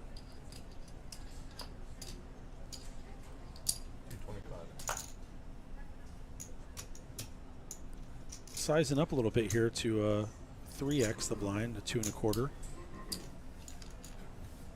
Builds the pot up to 525 here. Oof. Action flop. Absolutely. You got open-ended for Aaron with an overcard, but Roger's going to just spike 2 pair. Bam. There it is. And after that last hand, do you know, if you're Aaron, do you tend to play a bit more aggressive here because maybe there's a little bit of steam coming from that last hand? I don't know. I think he'll keep his composure pretty well here. I'd be surprised to see, okay, just a call here from Roger, playing a bit more conservatively on a really wet board. I mean, these are kind of cold boards here, you know, hand versus hand. And the 8 adds a couple more outs to Aaron where he can hit his king for a better 2 pair. So he has any queen, any 7 for the straight, and a king gives him a bigger second pair. But the ace comes. Action killer. Yeah. Roger bets out pretty quick here. If Aaron has an 8, Roger's 2 pair are no good. I'm sorry, if Aaron has an ace, obviously. It was getting sticky, but nope, he gets out of the way here. And Roger adding on to the chip lead. Little by little here, you can see he now has reversed the roles to 90 bigs versus Aaron 67. But look how close, 6.8 and 5.1 million. Yeah, and even when the blinds go up to 100K big blind, these guys are still going to be really deep.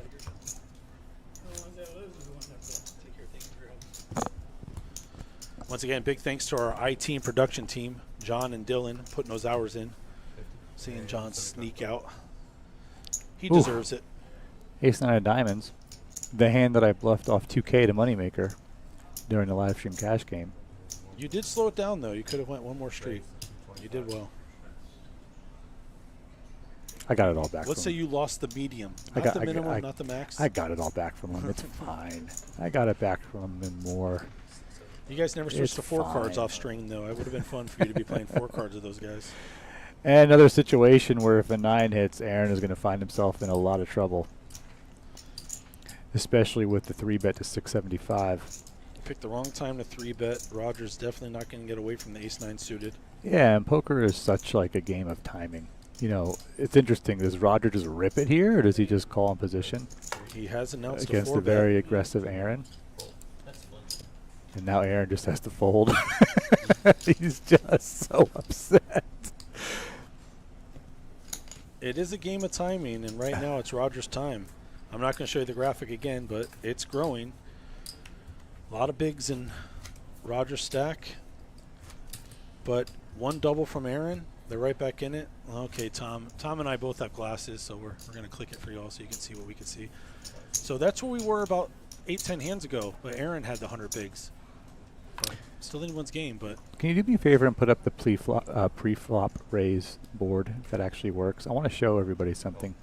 So what's so interesting here, heads up, is you'll see that Aaron is raising on the button almost 1 out of every 2 times, where Roger is raising 1 out of 4 times, almost 1 out of 5 times. Typically, that's going to favor Aaron long-term in a game of small ball. Well, that's also showing you since beginning to play, that's not just heads Oh, up, is it really? Yeah, that's showing graphics for the whole time, so it would be adjusted now, where I think Aaron's probably closer to 100%. Yeah, not 80 or I was going to say it does seem low. But that's why you saw when small ball was happening, Aaron was chipping up quite nicely. It just so happened that some big hands happened, and Roger had the best of it, and that's what happened in terms of the chip stack Speaking of ratio best changing. of it, Aaron open-ended is going to try and semi-bluff here, but he's against 8s full and has no idea. Tough spot to be in. Roger really running the whole deck right now. We call that a card rack, but it's the right time. And Aaron's just getting more frustrated as the hands occur. That's a typical semi-bluff hand. He's having a really hard time finding the best of it against Roger, so we'll see how much that frustration comes into play as well.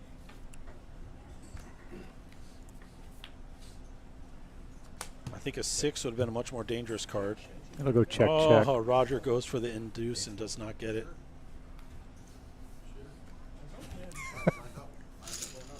All right, you hear Byron Rodriguez, tournament director, announcing blinds are up, and we're going to see a dealer change. John will be up and Neil will be in. We are at 30-minute blinds, and if I'm not mistaken, they went from 50.75. The next one should be 5100. Can we give a shout out to the dealers? Absolutely. That's Neil in the box now. JT, John just left, and all the rest of the dealers that put in many, many hours of dealing tournaments over the last week and a half while the Moneymaker Tour is in town. And whenever we have these big events, whether it's the Classic or even this big guarantee GAPT tournament coming up this summer, the dealers really do put the time in, make sure the players have a great experience. When it gets heads up, you're just shuffling. A lot of these hands don't go to the flop. So kudos to the dealers. They do a great job, and all of the staff here. Poker brushes, tournament floors, supervisors. It's a big city, it's a big machine to bring these productions to you and to bring these tournaments. Even the Moneymaker Tour and Tony and his crew coming in. A lot of effort goes behind all of this. Dealers are the unsung heroes of the poker game. I have a marketing campaign for that I think I might launch in the next 6 months. There you go. But it's a marketing campaign. It's not like a revenue generating marketing campaign. It's just a campaign to actually make dealers feel like, damn, you're respected. There you go. I might have to go back and put my dealer shirt on. It's Well, don't be surprised if I call you to get in the box and shoot some video. Because it's true, man. I mean, where would we be? Yep. It can be a thankless job, but also be very rewarding. I've seen a lot of great poker players that were former dealers, so they do get some reads too, Tom. Oh, God, I've seen some great players who are dealers.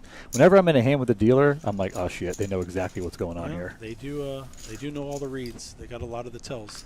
Also, excuse the S word. I did not mean for that to come out. I don't have a dump button, but I can just eject you. I have an eject button for the chair. That was Tom the poker player coming out, and not Tom the broadcaster or businessman. So you got Roger flops top pair, the backdoor flush draw. Aaron with just 9 high, and it has definitely not been the heads-up match Aaron has wanted. We are seeing Roger just accumulate over the last few rounds. Yeah, and the blind's now up at 100K. I mean, Aaron does have 37 bigs. Still plenty of chips, you know. But we'll see. We'll see if Rogers continues to get smashed by the deck in a very positive way. Can you imagine at the start of the tournament, you're sitting there with a $186 satellite you've won.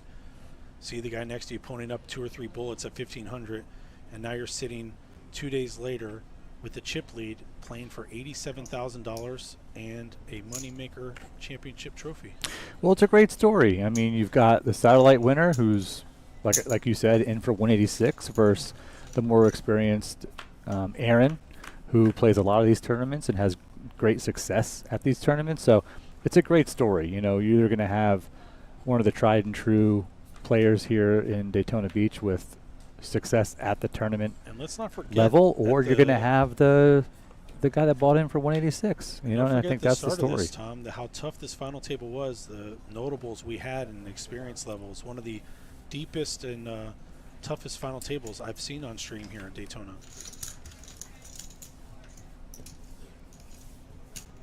We've paid out 4 spots already at our final table.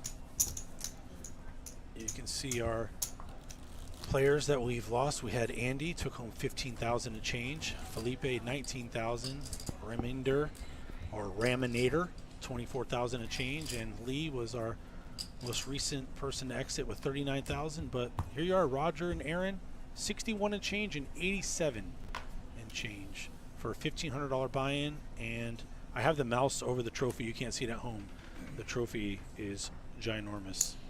Yeah, and you're talking about what, like a $25,000 pay jump from first to second, which is what 4th place brought home. So think about that for a minute. Absolutely. So 8-7 offsuit versus 10-5 offsuit. Neither player connects. See if anything happens on a turn. The ace comes. Only 300K in the pot. Aaron will take a stab at it. Roger will probably get all the way here just 8 high. Aaron bets looks like half pot. Feels good to drag chips if you've given a couple pots away. It's like seeing the ball go in the net in basketball. It just feels good to make a shot. It just feels good to win a pot. Try and get back on the right side here. Once again, this is Ryan Unger, and I'm sitting next to Mr. Tom Wheaton, and we're coming to you live from the Daytona Beach Racing and Card Club. You see the setup in the background, Daytona Poker Live, home of the GAPT tournaments and a partnership with MoneyMaker Tour. Another successful event with them, $600,000 guaranteed prize pools at the start of the tournament.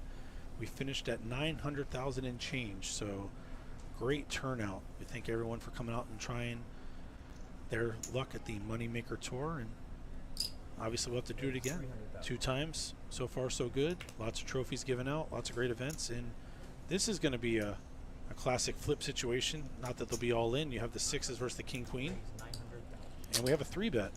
You could see a situation here where, oh wow, Roger with the fold of the 6s. It's really hard to realize your equity in that spot. Look at me sounding professional, but it's hard to know. Out of position is difficult. Yeah, but a pair is very strong in poker in general, but heads up, super strong. But you don't like to get 3-bet. No one does. I used to wear 3-bet. They went out of business, Tom. I remember that company. Yep. Actually, you know what? This was a few years ago. Yeah. I was contacted to try and buy the company. Good for you. And I had a couple of their shirts. And I liked the company, and I thought about it. And then I stopped thinking about it. No, they made my favorite shirt, the old T-shirt long sleeve hoodie is my favorite. So Aaron had ace-queen the hand before, I believe, now has pocket 9s.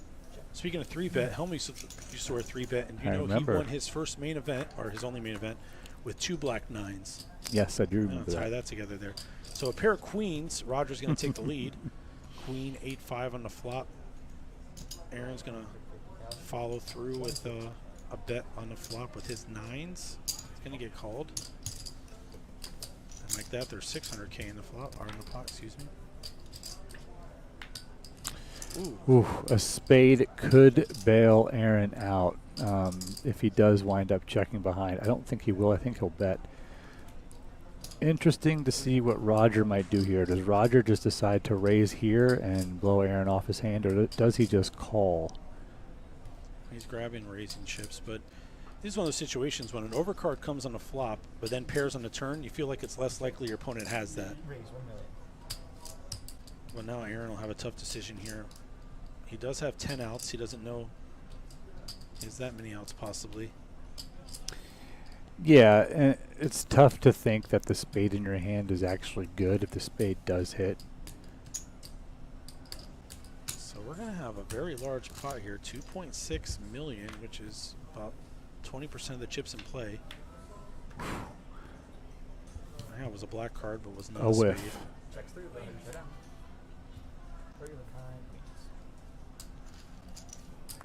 3 of a kind versus 2 pair.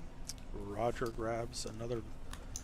This one very substantial. Takes 1.3 million. And it's just a very let's listen into what they're saying. Something else.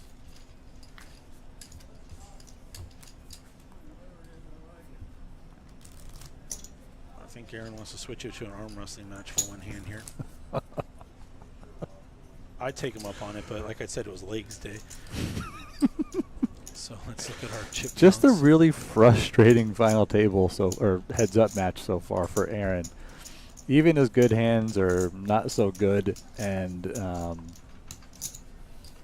when he has it, Roger has a little bit better.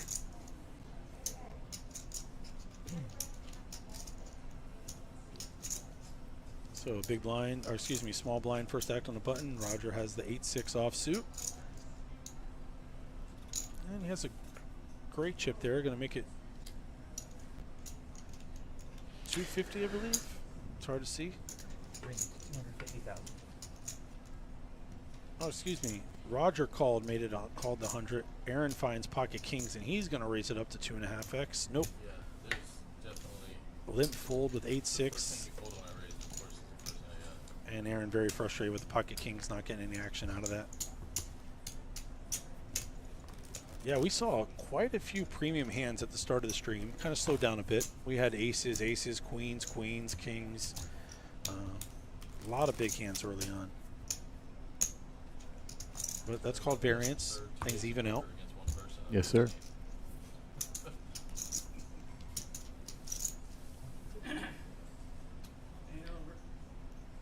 And Aaron looks back at the stream. It's not that he played bad, Tom. He just ran into some big hands.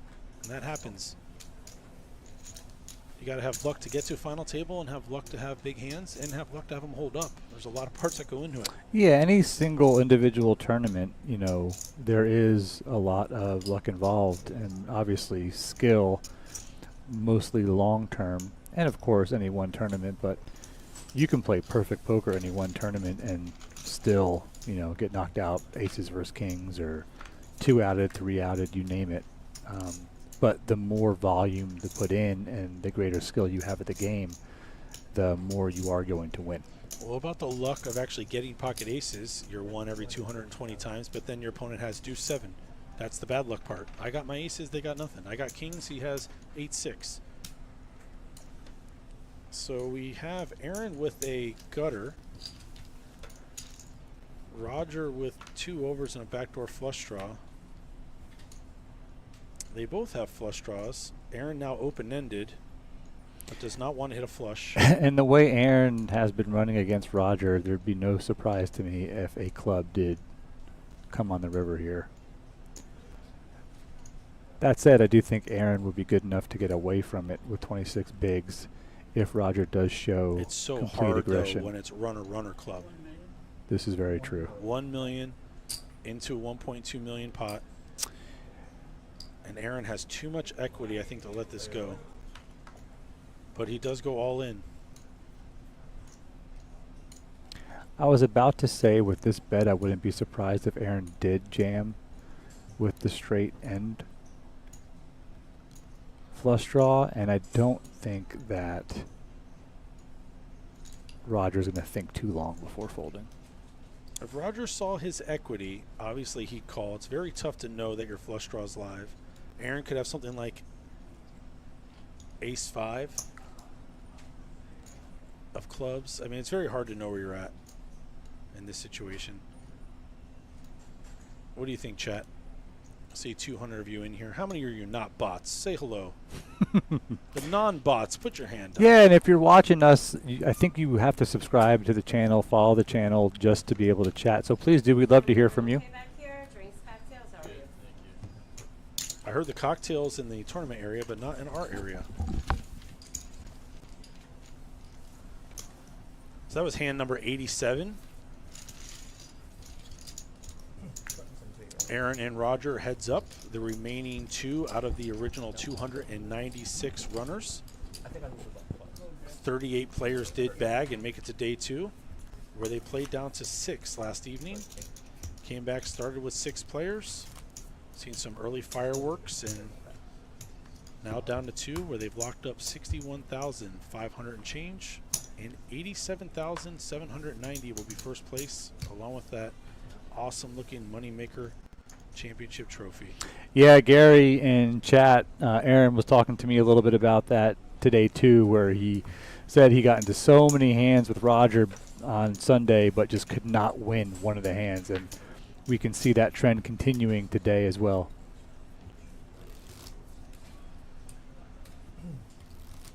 Looks like Roger's doing the do.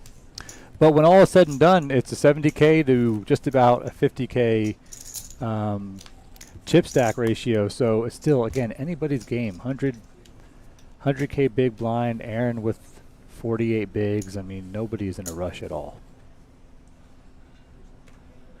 Queen 4 suited. Expect him to stay with his pre-flop aggression. Yeah, I think you're going to see Just a Aaron limp. range. Just a limp. I think you're going to see him play the vast majority of hands. Probably raise about 3/4 of total hands available. So 9-7 for Roger, Queen 4 for Aaron, and a 6-5-5 rainbow board. Roger will be first to act. He's going to check.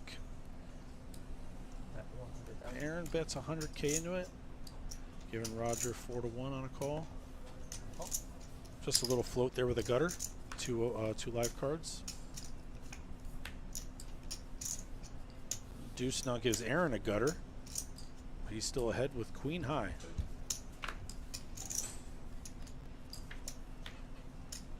And he hits the queen, but Roger, if he wants it, it's going to bet. It is 500K. Check surrender is what it looks like. Roger can't call anything here. Aaron takes one down.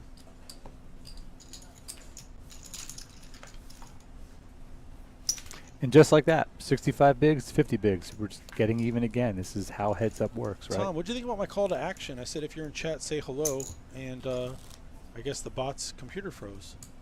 I don't know how that works. We are live on Twitch, YouTube, and Facebook. If you've been getting with us since the beginning, a little bit after 2 o'clock, thank you for spending your afternoon with Tom Wheaton and myself. It's been great. We did have Alec Rome jump in the booth, and we've mentioned some of the support staff helping to make this event happen. It's been a great afternoon. Told you about a bunch of events coming up here at Daytona Beach.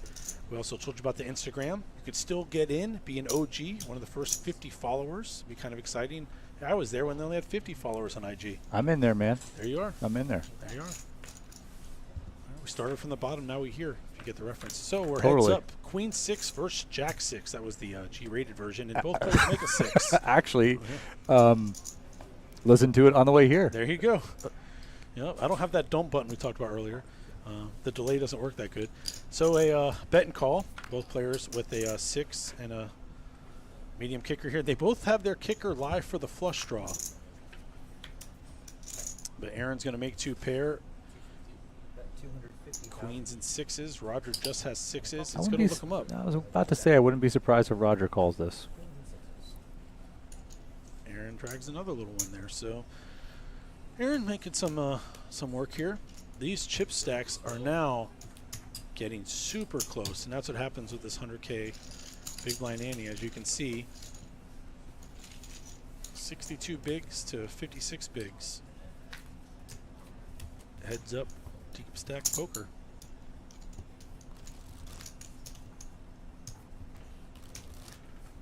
Hand number 91, I believe.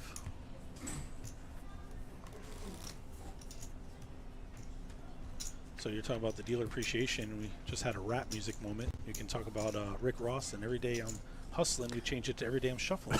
I like that. Shuffling. I like that a lot. Every day I'm shuffling. So Aaron with the 9-4 suited is going to call or complete. Roger, ace tray of clubs on the big blind. Yeah, I think you're at a point now where Aaron just wants to get involved. I think Aaron does feel like he can probably outplay Roger post-flop based on the experience level. So you're going to see him get involved in a lot more hands. Roger does make bottom pair. The board comes 8-10 tray. Aaron turns a pair, so 8-10 tray 9. Aaron with the 9-4. Roger with bottom pair with an ace kicker. Pretty coordinated board there. 2 flush draws and Roger's just playing a super disciplined game. I guess the phrase I would use is he's letting the game come to him, right? Absolutely. And I think that is a really great strategy for a tournament a lot of times. A lot of the times, especially part-timers, they try and force the action, especially if they don't play a lot and they're not sure when they're going to play again. You can tend to force the action. You can tend to force a call. I think Roger plays a lot. I just don't think he's played a lot of like Hendon Mobby tournaments. Yeah, so and I think he's been just playing about 20 years low stakes. So he's experienced enough where he's just letting the game come to him. And I think that's a really great quality for a tournament player when you're playing a lot of these mid-majors. And it's also hard to quantify the Hendon Mob aspect of it because a lot of the players played tournaments where 10, 15 years ago, daily tournaments weren't reported. Now everybody reports everything. Hey, I got a 5th place. Need to put on the Hendon Mob. Yeah. That's how the commentator you're speaking to has 1,100 times. Let's go 1,100. Yeah, come on, man. hey, It's 1,100 more than a lot of people. 50 tries, 2 cashes. What do you say? 1,100 more than a lot of people, dude. That's an RO not an ROI. But do you have your picture up there, too? Send me your picture. I'll get it to the people to get your picture up there. Absolutely not, but God bless you. I'll do the wife instead. So, Queen 4 versus 6-5. Pair of 4s is going to hold. Roger is going to bet with 6 high. Aaron with the pair of 4s is going to get sticky. Ooh, Roger. Let's go. That's the first time he's actually bet the river without. Oh, well, he had a 4. And he got his hand in a cookie jar there. Aaron had a 4, made the call. Yep. Now we're approaching hand 93. Players really stoic. They're taking the moment in. They have locked up $61,000 in change, but eyeing that $87,000, big pay jump you talked about, and that trophy. Tom, you get one half, I'll get the other. We have to do what they call the smart carry, like at the Home Depot. That thing's getting confiscated at the airport, so I hope these guys are local. Both players are local to the area. Central Floridians, we'll call them. So, Aaron with the monster 8-3, one of the first folds of the heads-up match. in chat, they're asking what the next blinds would be. I do have a text of it. I'm very excited to share with you. We're at 51 right now. It would actually go to 75, 125. Ooh, what a good structure. Yes, it is not a full jump. So plenty of play here as close as these stacks are. I believe the players would be due for a break if we get to the level. I know they did decrease the time to 30 minutes, which is smart. You want to play for hour blinds, get your value, but when you get heads up, you're getting so much play in. There's so many folds pre-flop. Hour blinds, probably not the best idea. Yeah. A bit much. It is great that they went to hour levels on day 2. I love that. I love the 40-minute levels day 1. Make day 2 get rewarded not just with being in the money, but also with an hour. That Summer Classic coming up in June is 30-minute blinds day 1, and then switches to 40-minute blinds. So that's great. Yeah, and for a $250, $500 buy-in, that's fantastic. 30,000 chips and 40-minute blinds. It's like playing a World Series event. A lot of fun. Probably be big flights. Get into that prize pool. Probably hit about 200K in there on a 250 buy-in. Can't beat it. Just like that, Aaron has taken over the chip lead. 62, 620K to 535K. Still anyone's game, anyone's match. Look at Roger Coy with the pocket kings is just going to check his option. Oh, nothing like top set. And Aaron has a piece of it. He has bottom pair. 125. Here the dealer announced the bet of 125,000. 7 would be gross.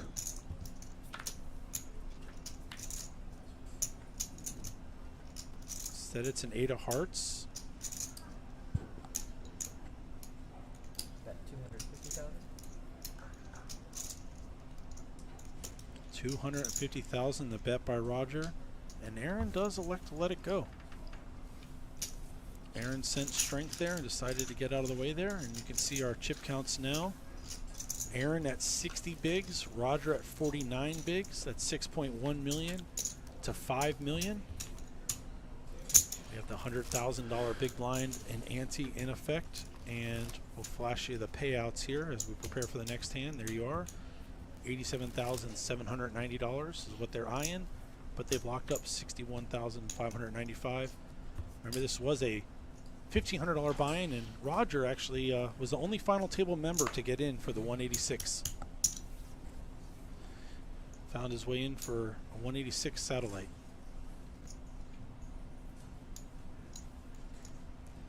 And I believe Roger's Hendon Mob was right around 59,000, so he's already doubled his Hendon Mob with this cash. Let's go. Congrats. I think Aaron was sitting around 300K, so either way, adding 60 or 87 is a nice touch for him as well. So ace straight diamonds versus queen 10 offsuit. 600K in the pot. To the flop we go, Tom. And we have a king 6-4, 2 spades. Aaron with the best hand with just, excuse me. Roger gonna bet. With the ace high. Take correct. it down. Yep. Aaron with the queen lets it go. Getting close to hand 100 here. One thing I really like to see out of Daytona Beach is when they focus on growing the game for women in poker. I think that's like super important. And I think like the more women we can get in the game to feel comfortable in the game, the better. And I love that Tara Smith, who works with me at Faded Spade, but also is the president of the WPA, is highly involved in these types of things. And so great that not only is it a charity invitational weekend that Daytona has coming up here May 17th through 19th, but it's an official LIPS event, an official What's funny about Women's LIPS Poker is Association event. That's fantastic. It brings credibility. It shows women in the doing their, community. So 20th year anniversary tournament, and one of their first tournaments they ever had was in Florida at the Daytona Beach Racing and Card Club, so it's full circle. yeah, and the fact that there's a meetup cash game, I think is awesome, because that's going to like bring so many people in who maybe haven't given poker a shot into a really comfortable environment to learn and play. Big hand here. Heads up, Roger with the ace king, Aaron with the nines. I'd be shocked if this doesn't get in here, but who knows? They're both deep, so maybe you do see this played a little bit more conservatively. I just don't think When so. the roles were reversed, Roger had the sixes, and he let it go when he faced the bet. Yeah, I don't Oh, think he's there it letting is. ace king go here. I think he's going to get it in pretty quickly. All in and a call. There we go, all in a call. I mean, look, and they're really close in chip stack, so this is going to get interesting. Indication I'm drawing dead. You hear Aaron talk to Roger about drawing dead because he hasn't beaten him out of one big pot. What a huge situation here. All the chips in play. Ace King versus 9-9. We go to the flop. And we see a flop of Jack 6-6. Can nines hang on? Aaron is looking to avoid an ace or a king to take a full double. Loves to see the five of diamonds. Aaron avoiding pain. He's saying he does not want to see an ace or a king. Otherwise, Roger's our winner. It's a 4, and Aaron is going to take an overwhelming chip lead. Roger is going to be down to 3 blinds. 3 blinds. What a change and reversal here. As you see our updated chip counts now. Ace King versus 9-9, heads up on hand 97 of our final table. And this one is all but just about over for Aaron. The dealer's going to do a quick count, make sure everything's correct. But you never know. I mean, chip in a chair, right? You never, ever know. But the odds of Roger coming back from this would be extraordinary.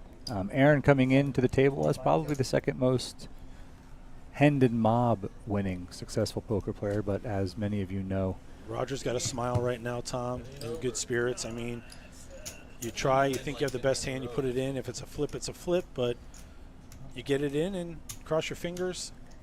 I mean, Aaron held. Roger has played fantastic. You can tell that even though he doesn't have like a bigger Hendon Mob like some of the other players at the table, it doesn't mean he's not as experienced. It doesn't mean he isn't an well above average player. And he showed that today. He didn't just hang with everybody at the table. He owned the table for the vast majority of the tournament. So If you're watching at home and you see Aaron go through that stretch where from almost a whole level he couldn't win a hand, and he just stayed in the game and battled, and that's what poker is, and heads up is a totally different game. If you ever get the chance to play a tournament, don't chop, just play that heads up. All right, Roger says I'm putting in with live cards, and Aaron is going to have kings. I don't even know if he's looked yet. You call dark for 3 blinds, and he's does he gonna have cover kings? How about that? He was dark. Of course he does. No more complaining from you, Aaron. No more complaining. Roger, how was your day? Well, I played, I got second place, and I lost to pocket kings. That's a great story. I took home $61,595. I mean, 5-6 could come out. Yep, he does have a chance for runners. Well, there's the 6. There's one. So he's down to the 4 5s left in the deck. It's a trade. And there That it was is. close. Good game. Roger walking away with $61,595. $186 buy-in. But your champion, Aaron Spears, $87,790. Fantastic match to everybody. Congrats to the entire final table. I want to take some time just to thank everybody at Daytona Beach Racing and Card Club. I want to thank co-commentator Ryan Unger, also the assistant manager at Orange City Racing and Card Club, every single time you guys put on an event here, and this one especially in partnership with the Moneymaker Tour. It is a phenomenal experience. Thank you so much for inviting me out to play. Congratulations, Aaron. Thank you to all the dealers, to all the staff that made this possible. We want you to know you are appreciated. Can't wait for the continued growth of Central Florida Poker, led by Daytona and Orange City Racing and Card Club. Thanks for having me back, Ryan. Appreciate the time. Wonderful stream. Tom, we did it again. Byron Rodriguez, Tony Burns, they did it. 296 runners. You see the prize pool up here.